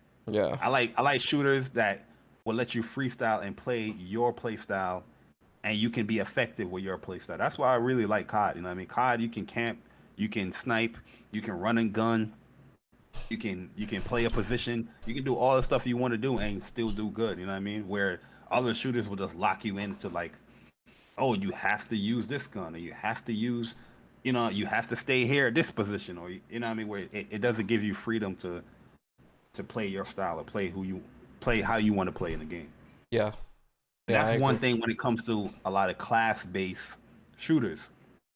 You know what I mean? Like, the first week, everybody's going to try out certain stuff. But when it comes to week 2, week 3, everybody's probably going to be a medic, or everybody's probably going to be a tank, because that is the meta. Yep. Yeah, that's my issue with That's class-based. that's why in Destiny, the most used class is a warlock. Mm-hmm. The most used class is a warlock and a hunter. Hunters in Crucible. Warlocks, I think actually more warlocks than hunters. Yeah. The most used class is a warlock. Why? Because warlocks have healing rifts, which heal them. They have empowering rifts, which give them increased damage for them in the team. They float super high and can stay up there and shoot. They have some of the most OP supers in the game. They melee. They can throw a melee fireball at you, but they also have a grenade that does burning. They also can do mid-air dashes. No other class can do that, but warlocks. Not even hunters, which is the more versatile class, can do mid-air dash. Warlocks can though. Shit's disgusting, bruh. Shit is disgusting. Yo, shout out to Damien, by the way. Me and Damien, we were playing some comp 2 nights ago. We were playing some comp on, I think, Thursday night. And yo, we were washing these fools, man. I ain't gonna lie, man. Yo, Damien definitely nice in that Destiny, man. We were washing fools. We was washing fools on that. But all right, man, yo, Bari. So let's talk about, one more thing, then we get into the topic, right? Let's talk about this EA Play, bro. Let's talk about the EA Play, man. So EA Play happened. EA Sports. EA Sports. It's in the game. You remember that? Yeah, that used to get me hyped too back in the day. Nah, the other one too was the EA Big. I used to love that. But all right, so the 22nd EA Play happened, man, and they announced some pretty cool stuff, man. So Grid Legends, which is pretty okay. I mean, I'm not really into like racing like I was back when I was a kid. If it ain't Midnight Club 3 Dub Edition or Need for Speed Underground 2 or Hot Pursuit 2, I really don't care. Or Burnout, I really don't care as much anymore. But yo, Grid Legends, that was pretty cool. The trailer was pretty cool though, man. No lie, the trailer was pretty cool. Then this Apex Legends Emergence with this new character. Did you see this trailer? I saw the trailer, man, with a flamboyant character. I never played Apex. Man. I played Apex, I think, once. It was all right. That was pretty cool, right? Lost. Man, out here dancing and all. I was like, what the hell is this character doing? Lost. I don't know Apex, so other people was excited, but I don't know what the hell was going on. Yeah. Lost in Random. I'm gonna show some gameplay. I pre-ordered that. Yeah. This looks definitely my speed. Official gameplay. Let's look at some gameplay real quick, man. Yeah, so Lost in Random. I was getting Nightmare. What's that game? Little Nightmare vibes from it. Yeah, Little Nightmare. What's that? The Nightmare Before Christmas vibes and whatnot. This is definitely one of those type of games, and like the combat in this game looks really cool and unique, right? And it looks like a beautiful game, man. Give us your thoughts, Bari. What you was thinking of this trailer? Yeah, it looks pretty, man. When I was watching, I was like, the story was engaging, even and odd. I was like, okay, that's kind of odd, but yeah, I like it a lot, man. The world looked cool to explore in. The name is fire. Lost in Random. I think the name of the place is where it's called Random. And yeah, man, yo, I'm highly interested in it, man. So I pre-ordered it. Yeah, I think it's $30, like EA, right? 30 or $40. I think it was 30. EA is known to make like these cool like experiences, like the smaller scale games. I usually tend to like them. So you know what I mean. So And the combat looked good too, man. Remind me a little bit of Kena a little bit, man, with the Yeah, combat, man. yeah. The combat was So really what like the world and the combat and like the card system and how you can upgrade. It really pulled me in. I'm like, yeah, this is my type of game right here. You get what I'm saying? the card scared me a little bit because I got Chain of Memories from it, but we'll see how it Uh, is in today's I don't think we gonna get it. I don't day think and it's age. gonna get that bad, bro.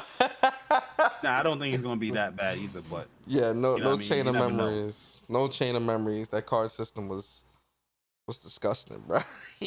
But yeah, Yo. the concept seems, pretty cool, man. So yeah, I think it's the people that created Adventure Time as well. Mm-hmm. And like Marvel Comics, the Unbeatable Squirrel Girl, people that wrote that. So yeah, I'm with it, man. Yeah, 100%. Great game, man. So yeah, Lost in Random that comes out. When does this drop? September.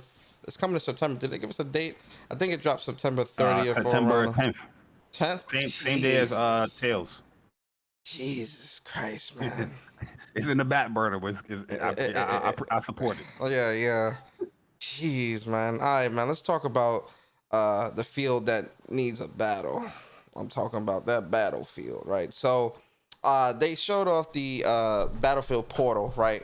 So pretty much Battlefield Portal is going to be kind of like Halo Forge, where you'll be able to create your own game modes, create your own type of not environments, but create different scenarios, right? So what you're going to see in this trailer is they show off kind of like the World War II style guys going against some more new age guys, and it's knives versus the heart monitor things, the defibrillators,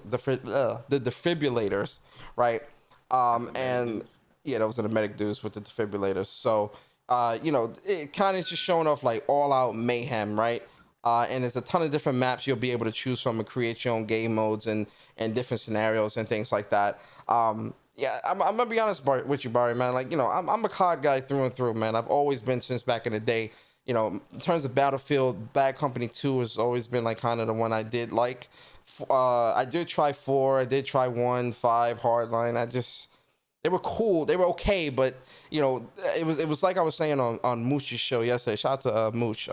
Crossfire. I was saying, this always happens to me with Battlefield, right? Where I'll pick the game up thinking, oh, okay, this might be the game or this might be the experience where I'm like, oh yeah, I could definitely sink time into this and just keep playing it like I do COD. And then it's like I get into the game or I get the game and I'm like, I have to keep reminding myself it's Battlefield, man. It's Battlefield, and I like structure. And when I say structure, I mean, the thing about COD that I love so much is that it's small base, 6v6, right? And it's structured. It's in a small, or most times small, a small to mid-sized map. 6v6. You got the people running around. You do got some campers, but there's the 3 lanes. You can run the flank. You got your kill streaks. I don't know, like, you're just in and out, right? Battlefield, this, hey, man, let's go to the west corner and hold that down, then the east corner and this and that, and then, and I'm sitting and I'm like, yo, man, like, this is just, it's They too spell out the whole fucking alphabet chaotic.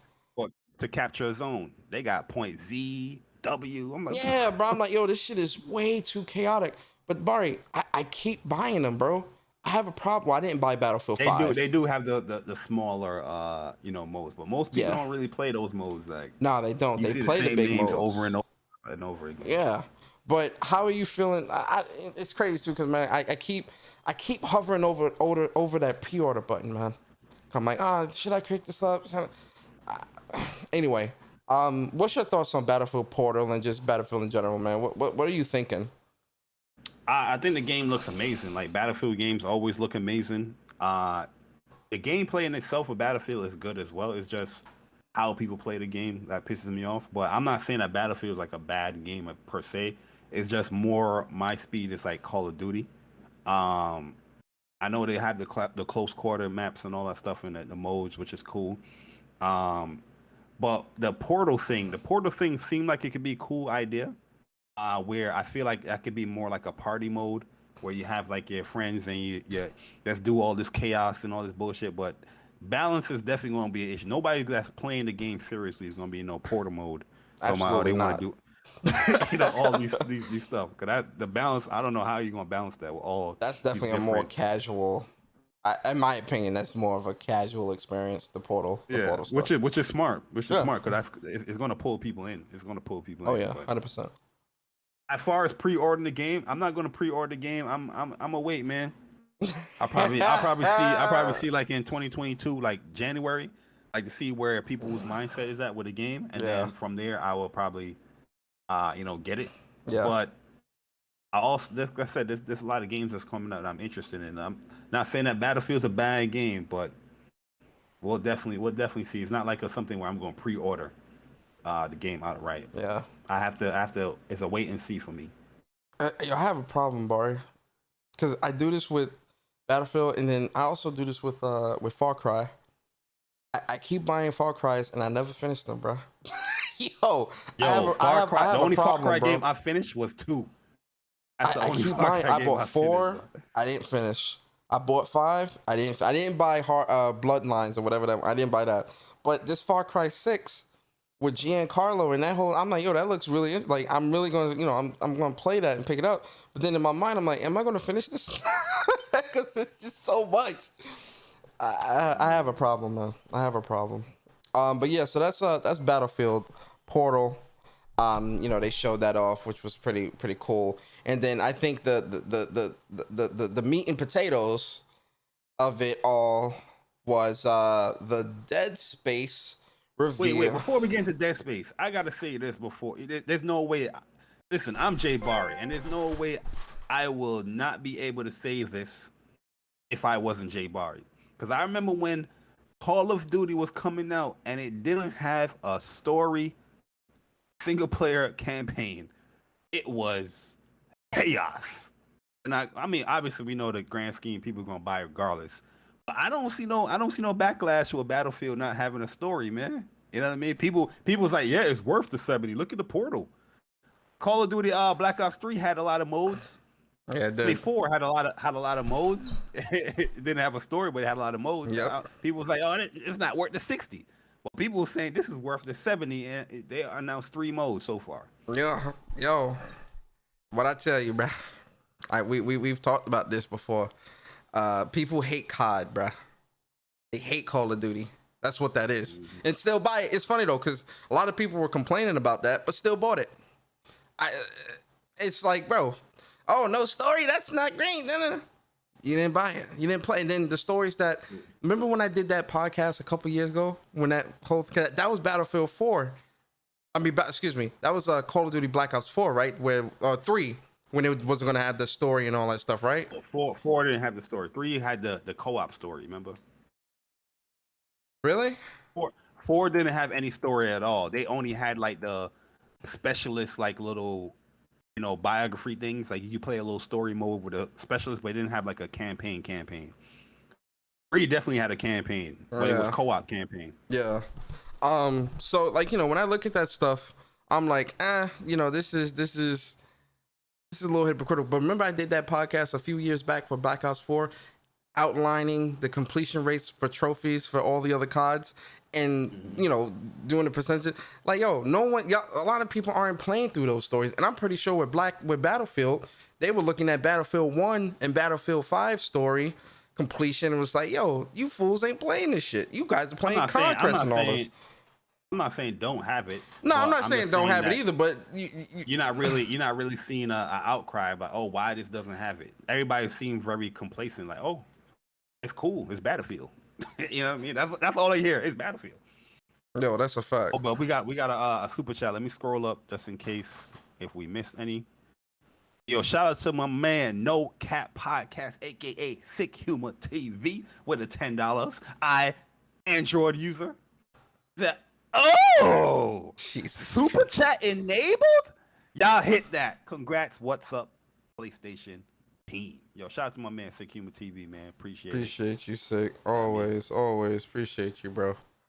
Always and forever, man. But yo, so the last thing that and forever. How it first go? I'm always with you. Whoa. This is a gaming podcast, brother. You out here trying to hit the notes. You take my hand. And I forgot the words, but I forgot all the words, but you get what I'm saying. So the last game that was announced that EA Play that had the internet set ablaze, that had the internet going, ooh, what? Remakes? Remakes for $70? I'll take it, right? And that was Dead Space. Like, sign me up. Hey, yo. Remakes for 70? Sign me up. Not a PlayStation exclusive? Sign me up. Right? So we talk about Dead Space remake, right? It got announced, it finally got revealed, and I see a lot of, the internet was, oh my God, what? This is so amazing. What's your thoughts, Bari? Before I say my thoughts, man, you know what? I'm gonna say my thoughts real quick. I'm not interested in Dead Space. This is not like my genre of games that I play. I mean, I'll play a horror game here and there, but I never really got into the Dead Space series. The only thing I did was like play the demo. And yo, I ain't even gonna lie, that first game was scary as hell, bro. I got up out of there, man. I got up out of there, man. That demo, I was like, nah, bro. I couldn't do it. Yeah. I couldn't do it. You know what I mean? I do it like me and Dre was talking. It's like, yeah, I do enjoy watching the streams of people like playing Dead Space because I feel like, when you master that game and people play it, it's so fun to watch. Like, oh damn, they know exactly what they got to do, right? But what I want to ask is, Mr. Gaming Politician, the guy that come up on this podcast, not invited, that's all up in the damn podcast. We're trying to do a place in the podcast, and this guy just comes up in here and just try to steal the show, talking about what's good for gamers and how $70 is wrong and how remake. Oh, you can't create no new remake. Mr. Gaming Politician, I need you to bring that ass here, boy, because I want to hear what. Yeah, you. I'm talking to you. Yeah, you. Mr. Bari, oh dear. I was just sitting back watching the show. What happened? No, I need to talk to you. Okay. Okay. Because you came on our show, interrupting us, talking about what's good for the gamer, and talking about $70 is bad, $70 remakes is bad, and all that stuff. But I saw you on Twitter, Mr. Gaming Politician. Yes, I saw you on Twitter. Happy. Really? Oh my. Yes, I saw you. Yes, I follow you, but you don't know. I do a stock account. What's your thoughts, man?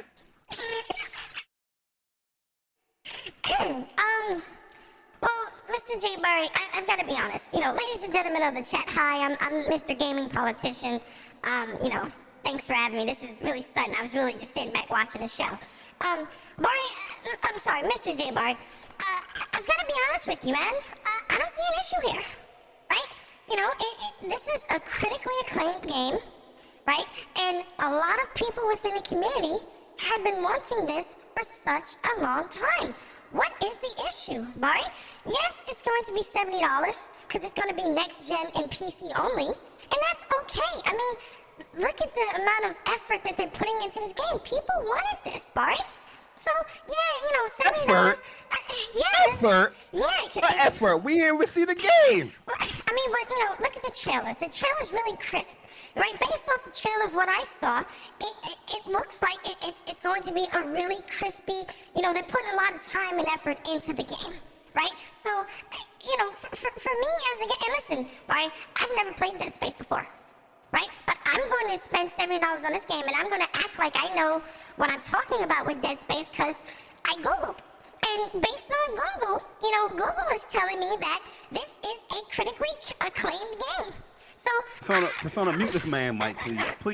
Please mute this man. I'm sorry. Get him out of here. Mr. Gaming Politician, he is a hypocrite, and he's a liar. He is not for you, the people. Hold on now, Bari. I don't like how you're talking down on my name like this. This is very unacceptable. I come on this show very respectful, and you always make fun of me. Listen, it doesn't matter that I didn't play the games. It doesn't matter if I don't play games. This is still great for gamers because everybody gets to enjoy it. Mr. Jay Bari, right.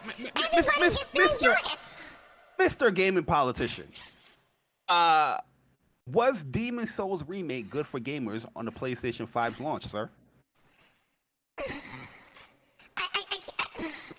can't really. Okay, so.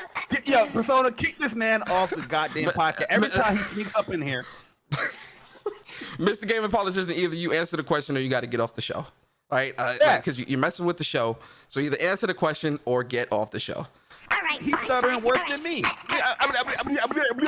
That's all. Come on, man. What's the answer the question? Mr. Jay Bari, can I answer your question? Are you gonna keep interrupting me? Answer the question. Okay, thank you.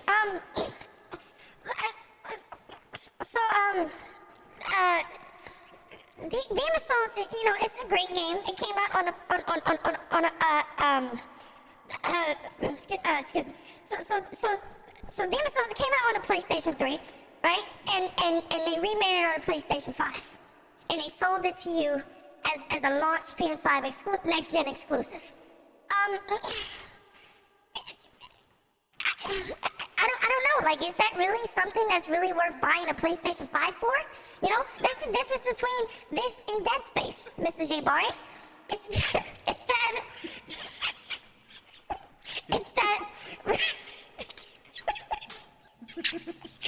it's just that, you know, Dead Space isn't being sold as a next gen system seller exclusive. It's just Dead Space being put out. Get on the podcast. Get me on the podcast. Hear me out, Bart. I'm just saying. All right, you talking bullshit. You're talking bullshit, Mr. Game Park. I'm sorry. You gotta go. You gotta go because you what? You're not making no sense. He always sneaks up in his pocket. Where is he coming from? I don't understand. I don't know, man. Like maybe he's coming through a back door or something, or he's like I don't know what's going on. Like he keeps sneaking in, and I keep telling him like stop doing that because you interrupt the show. I just couldn't believe what he just said. Like because it wasn't being sold as a launch exclusive. That means that it's not bad. That's crazy, bro. Like Jesus. He's definitely on Twitter, man. Yo, shout out to my man Caleb Kaiser with the $5. Yeah, he's definitely on Twitter. 100%. The $5, man. He said, when did baby Stephen A join What's Up crew? Man, listen, man. Mr. Gaming Politician, he sneaks up in here. Yeah. And he just tried to ruin the show, you know what I mean, with his bad takes. It's disgusting. It's disgusting, man. I had enough of it. I just had to put him in check today because he was definitely one of those guys talking about Demon Souls is bad. Yep. And now he's praising Dead Space. Yep. You know what I mean? It's wrong, man. Yeah, no, it's I get it, man. Trust me, it's wrong, man. Like he just this is the problem with gamers, man. Like, you know, you keep putting that type of misinformation, negativity. Like, who cares if Demon Souls is being sold as a launch exclusive? It still was created from the ground up for the PlayStation 5, which is a next gen experience, right? With all the bells and whistles. So it's worth the $70. But, you know, the gaming community, they thought that, you know, it wasn't worth $70 because it was a remake.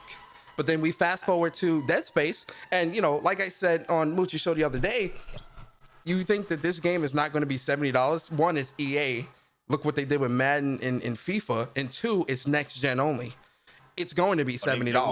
They're going to have like a deluxe edition and all that. Of course. As well. But the base game is most definitely going to be $70. This is a remake from the ground up for next gen and PC. That's $70.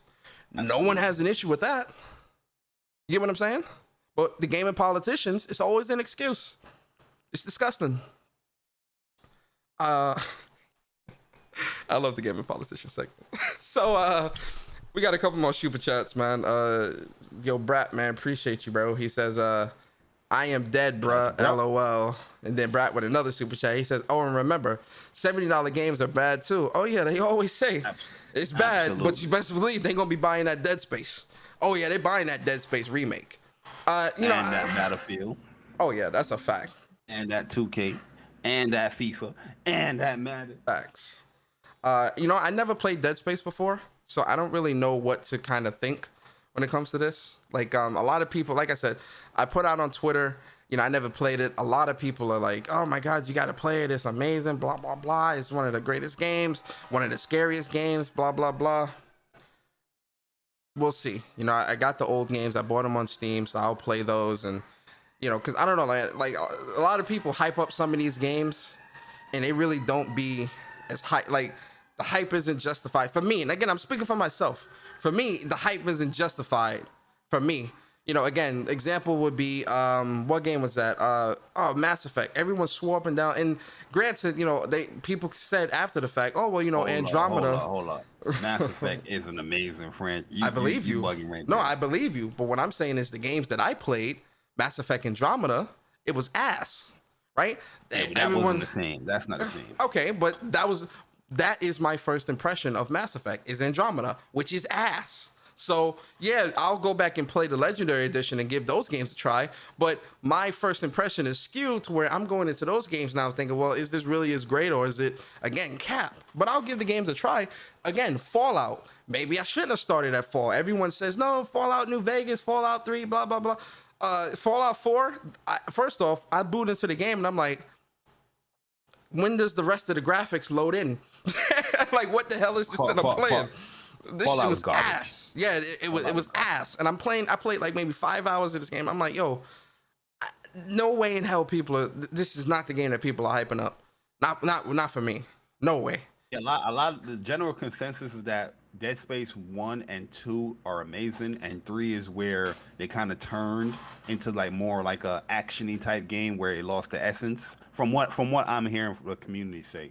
Yeah. I mean, I've only seen somebody like stream Dead Space 1. I didn't watch the whole stream, but I watch here and there. Yeah. But 2, 3, I never played these games. And like I said, the only Dead Space I played was 1, and that was a demo back on PS3. Yeah. But I'm like I said, I'll give the games a try. I'll give the games a shot. And I'll if I like what I played, then I'll definitely get the Dead Space remake. But as of right now, the jury's out on that. Right? But that was the EA Live, man. It was pretty cool, man. A pretty decent show. It showed some cool stuff there. Surprisingly, because EA always drops the ball. It wasn't a bad show. Yeah, it was a good show. It was a decent show. But they should have showed off that Lost in Random, not for the pre-show, but in the actual show. But it is what it is. They should have. No, they should have. I agree. That should have been like a highlight because a lot of people don't watch that pre-show anyway. And if you try to give these smaller titles more shine, include them into the actual show.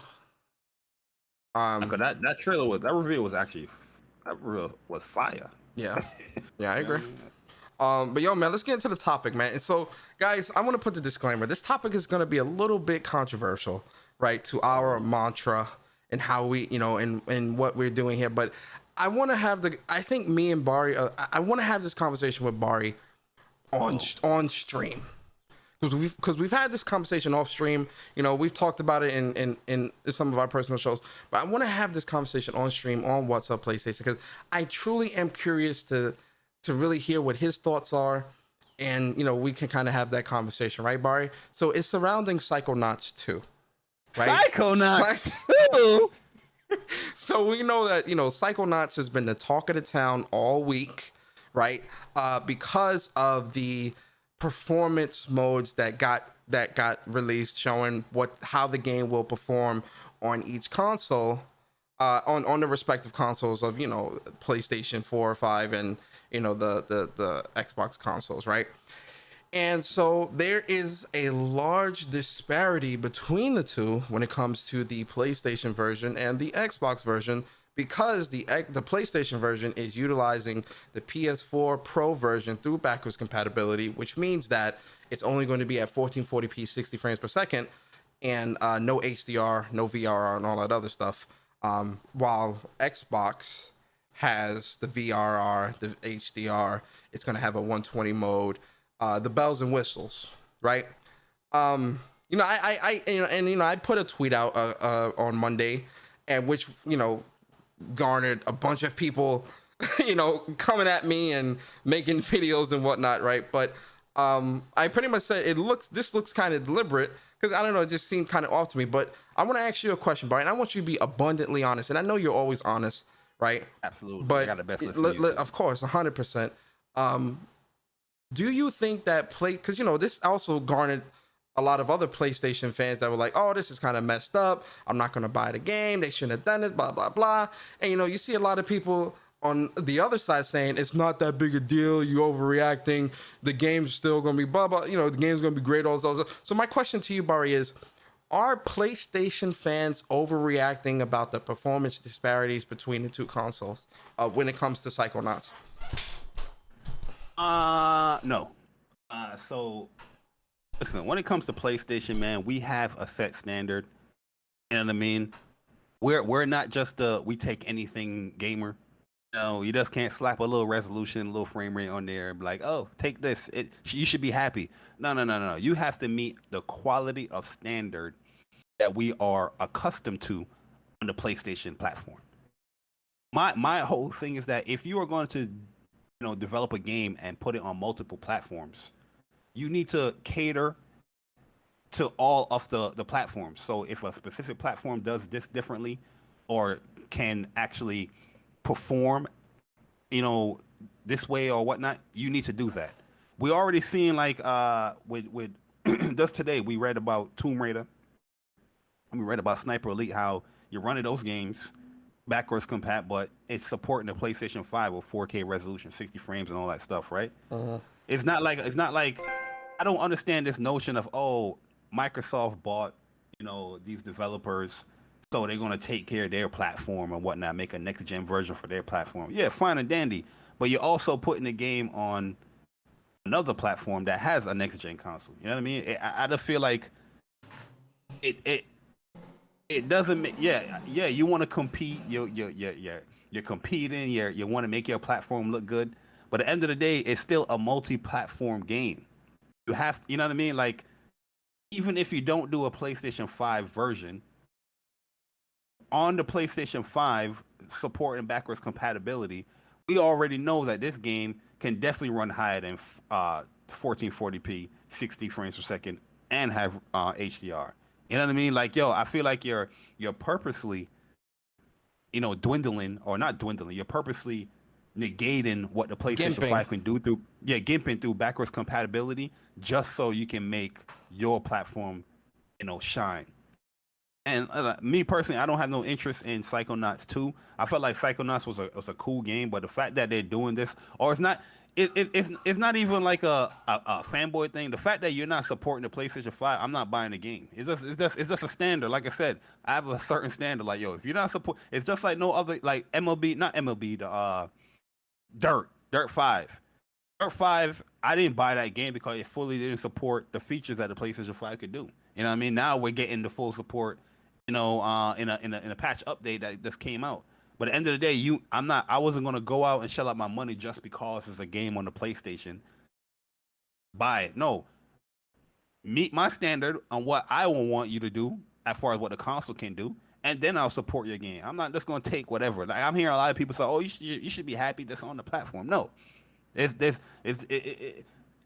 decency that you should be having, man. You know what I mean? It's no different than like MLB The Show being on PlayStation and Xbox, right?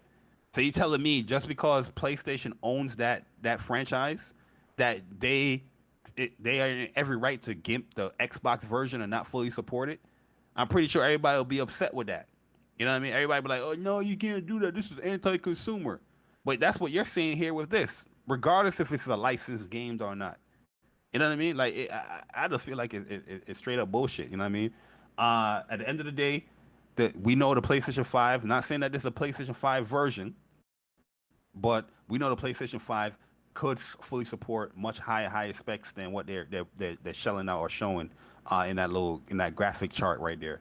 And I'm pretty sure later on you're gonna see something like a PlayStation 5 version. Oh, this update for this. I'm pretty sure it's gonna happen. They just want to make this junk look good in the first couple of months and all that. But if you're not gonna fully support these platforms, just don't put it on them at all. You know what I mean? I'll prefer you saying, we understand, Xbox has bought Double Fine, and we are stopping the PS4 version of the game. Refund the people their money and keep it moving. You know what I mean? But we already know the PlayStation 4 can support HDR. The PlayStation 4 Pro supports HDR and all that stuff. You know what I mean? fully support the platform. I see no reason why the PlayStation 4 Pro of this game doesn't have 60 frames per second. You know what I mean? HDR, regardless of what resolution it is. Like I just feel like, oh, we're just putting on there. If it works, it works. Keep it moving. But nah, at the end of the day, I respect the PlayStation Nation because we have a set standard and it's a very high standard. Like we are accustomed to certain games and how they're gonna perform and the quality of these games. And it doesn't matter if you are a multi-plat or whatever developer. If you don't set that standard, now you're gonna get no support. Yeah. Straight like that. So I respect it. No, yeah, you knocked it out the park, man. Like that's really how I'm looking at it as well. Where it's like, you know, the game, you know, there are supporters on your PlayStation platform, especially the fact that the game was crowdfunded and backed, right? And I think they gave that money back, whatever the case may be, because I see a lot of people saying, "Oh, well, there was never a promise of a PlayStation 5 version." Well, yeah, there was never a promise of a. There was never a promise. This game was a last gen game. There was never a promise of an Xbox. Yeah, there was never a promise of anything like that, right? Yeah, there was never a promise of nothing like that. But the fact of the matter is, when it comes to where the platforms are now and what the platforms are able to do, because I see a lot of people saying, "Oh, well, you know, it's smart delivery, blah blah blah." No, smart delivery ain't putting HDR and all this other shit into a game, bruh. Like it you know. No, they're telling you it's a next gen version of the game. They have a next gen version of the game for the series consoles. Yes. You know what I mean? Yeah, and so, you know, looking at that, I'm like, yo, that's shady, right? Because again, like Bari said, you know, when it comes to the PlayStation platform, we expect greatness. We expect the best of the best. You see games like Tomb Raider and all this stuff, 4K 60, off of just a simple update, a patch. Last of Us 2 did a simple patch, 60 frames. HDR and all. HDR and everything. You tell me that you don't got the time to do that? Yeah, like, you know, yeah, I'm like, you don't have the time to do even that? That's what you're telling me? Not even that? The HDR and just 4K 60 on a PS5, that's bare minimum, right? That's just bare minimum. We're not talking haptic feedback, adaptive triggers, all the other bells and whistles. Just a bare minimum of 4K 60 HDR. You can't even do that? Yeah, like I said, there's third-party games on PlayStation 4. Like Yee's 9 came out this year in February. It's a PlayStation 5 update for that game. Not a version of that game, but you know, through backwards compatibility. If you're playing the game on PlayStation 5, it now supports 4K 60 frames. You know what I mean? So when I see stuff like that, then I see Psychonauts, I'm like, I scratch my head. I'm like, so why aren't you, you know, even supporting a PlayStation? Yeah, we know there's not a PlayStation 5 version, but through backwards compatibility, it definitely can run this game. Yeah, you know what I mean? Like, yeah, like not no fucking because first off, PlayStation 5 doesn't do. That's how I know that it's the bare minimum, because 1440p would be on PS4 Pro. That would be a PS4 Pro resolution. And then the 60 frames. If it had an update, just a patch, we're not talking a full-on PS5 version, just a patch, it would be 4K 60 or be able to do the 4K 120 or do the 120 in a performance mode on the PlayStation 5, just utilizing the power of the console. And we know because all these other games are doing it, right? So compatibility supports 120 as well, because we've seen it with Warzone. Yep. So you know what I mean? Yep. So it's like, I don't want to hear this cap. And here's the other thing, man. And this is why I say, yo, this community is disgusting sometimes, bro. Because a lot of people never played Psychonauts 1. Not going to play this game. They'll probably try it, but they're not going to play it and finish it and whatever. Because if people really wanted this game, it wouldn't have needed to be in the crowdfunding anyway. And that's not me shitting on the developers or anything like that. That's me saying that the community's interest wasn't there to begin with. So all these people running to the defense of Double Fine or running to the defense of Psychonauts, you're not fooling nobody. You're really not fooling nobody. Because if we check the trophies, if we check the achievements, it's going to say 0. It's going to say 0. But this is what the community is now. This is what it's come to. Defend it all because of the allegiance, not off the principle. Off the principle, this shit is shady. Off of principle, off of GP, this shit is shady. Shady. And so I won't be supporting. I won't be. And look, let me rephrase. It looks shady. It looks shady. So off that principle, I'm not supporting the game. Not at all. I won't be supporting it. And then again, the funny thing is, maybe 6 months later, 3 months later, you're going, hey guys, so we just released an update. Now it does 4K 60 HDR with haptic feedback and adaptive. Nah, I'm good. I'm good, man. I'm good. But in terms of PlayStation fans overreacting, no, I don't think so. Because for PlayStation fans, just won't buy the game. They'll say they're 1-2s. Oh, this looks shady. This don't look, this don't look that, this looks kind of shady, so I'm not going to support the game and move on. That's all. Because we all know where the sales would most likely be anyway, right? If we really want to go down that path. But just won't buy it. That's all. So, PlayStation fans, if people say, oh, you're overreacting, 9 times out of 10, they didn't play Psychonauts anyway. So they just want to be a part of the conversation. FOMO. FOMO. We're using that shit so much yesterday on Moose Show. FOMO. Fear of FOMO. FOMO. Fear of missing out. FOMO. Oh, okay. Yeah, gotcha. FOMO. It's a lot of FOMO, and so but PlayStation fans, you're not overreacting. Not at all. So don't let anybody tell you otherwise. But with that being said, we are at the end of this show. And man, what a great show it was. Bari, please let the people know where they can find the birthday boy, Bari. Yes, sir. Yes, sir. His birthday not today, though. His birthday is next week. But yes, the birthday boy, Bari, let the people know what you got coming, man, and talk to the people, bro. Yeah, man. So what's coming up on my channel is going to be my Guilty Gear Strive birthday tournament. That is going to be starting exactly at 3 p.m. Eastern time. For those people that did sign up that hasn't checked in yet, definitely check into the tournament. Go onto the website. You're going to see an orange button that says check in, and check into the tournament, because when 2:30 hits and you are not checked in, I'm going to process the check-ins, and for those people that's not checked in, they're going to get dropped out of the tournament. This tournament is a $500 prize pot, where we're going to have $300 for first place, $150 for second, and $50 for third place. Also, for those people that's just viewing the tournament, there will be a lot of giveaways today. I'm talking Xbox cards, a Nintendo game, PlayStation cards, PlayStation Plus codes. There's going to be a lot of giveaways today as well, man. So just want people to come on through and enjoy the tournament, and show what Guilty Gear is about, when it comes to the fighting game. And for those people that's participating, man, thank you for signing up. And for those people that's going to come on through, appreciate you supporting the channel, man. So it's going to be a lot of fun. 3 p.m. Eastern time.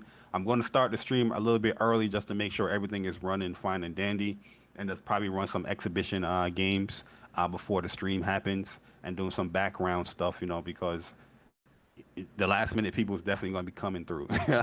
So yeah, man. So yeah, this was a great podcast as well. Episode 47, man. We are 3 away from 50. Yo, by the way, Persona, next week, I don't know if you want to do it by yourself or have somebody come, but I'm not going to be here next week, man. Next week, I'm not going to be here. I'm going to be canoeing. You know what I mean? You're going up to Canada, right? Something like that. Nah, I'm going up to where my brother is at. Oh, we're gonna be white water rafting. Oh, damn, that's pretty dope. Oh shit, nah, that's dope. It's a Delaware River. It's not crazy. It's not crazy. Nah, no, but that's pretty cool though, man. That's what's up. Yeah, I haven't done that in years, so I'm gonna do it next weekend. And see, I won't be here, so yeah, we can talk about it offline, and figure right. out. Yeah. Yeah, man. Yo, listen, happy birthday to my bro Bari, man. Even though his birthday's next week, I'm definitely gonna blast it out when it's actually his birthday. But the birthday tournament, that's going to be happening at 3. That's going to be a good show because it's going to be myself, Chuck, Bari commentating. So it's going to be a lot of jokes, a lot of laughs, and a lot of good matches, man. Trust me, it's going to be a lot of great matches. So you don't want to miss that. So definitely come through to Bari's channel at 3 o'clock Eastern and check that out. For me, man, I am Persona, Gaming with Persona. I was your host for this week. I appreciate y'all coming through, man. Follow me on Twitter at Persona Speaks. And if you enjoy the content, man, definitely subscribe to my YouTube channel, Gaming with Persona. Also, if you enjoy the content here on What's Up PlayStation Podcast, consider hitting that subscribe button, checking us out. We do a podcast every week. We got a lot of other things coming down the pipeline as well in terms of content for the channel. So, we appreciate y'all, man. Appreciate y'all starting y'all mornings with us every Saturday at 11 a.m. For me, on my personal channel, like I said, Tribes of Midgard stream is going to be happening Tuesday. I'm going to live stream that and play that, and, we could talk about that for a bit, right? And then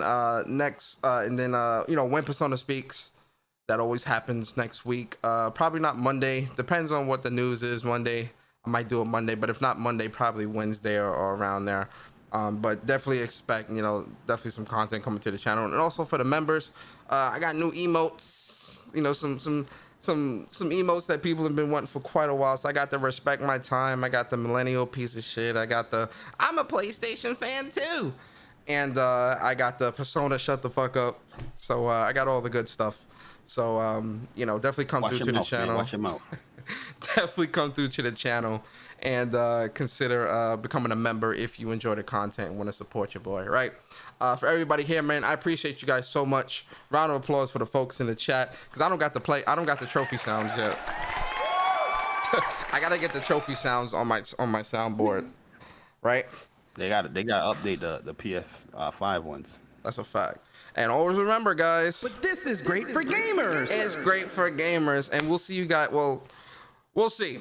I'll tweet it out. I'll see if me and Barry will talk. But yeah, guys, see you guys next week. Please be safe. Enjoy your weekend with your family, friends, loved ones, and whatnot. And we appreciate you guys rocking out with us today.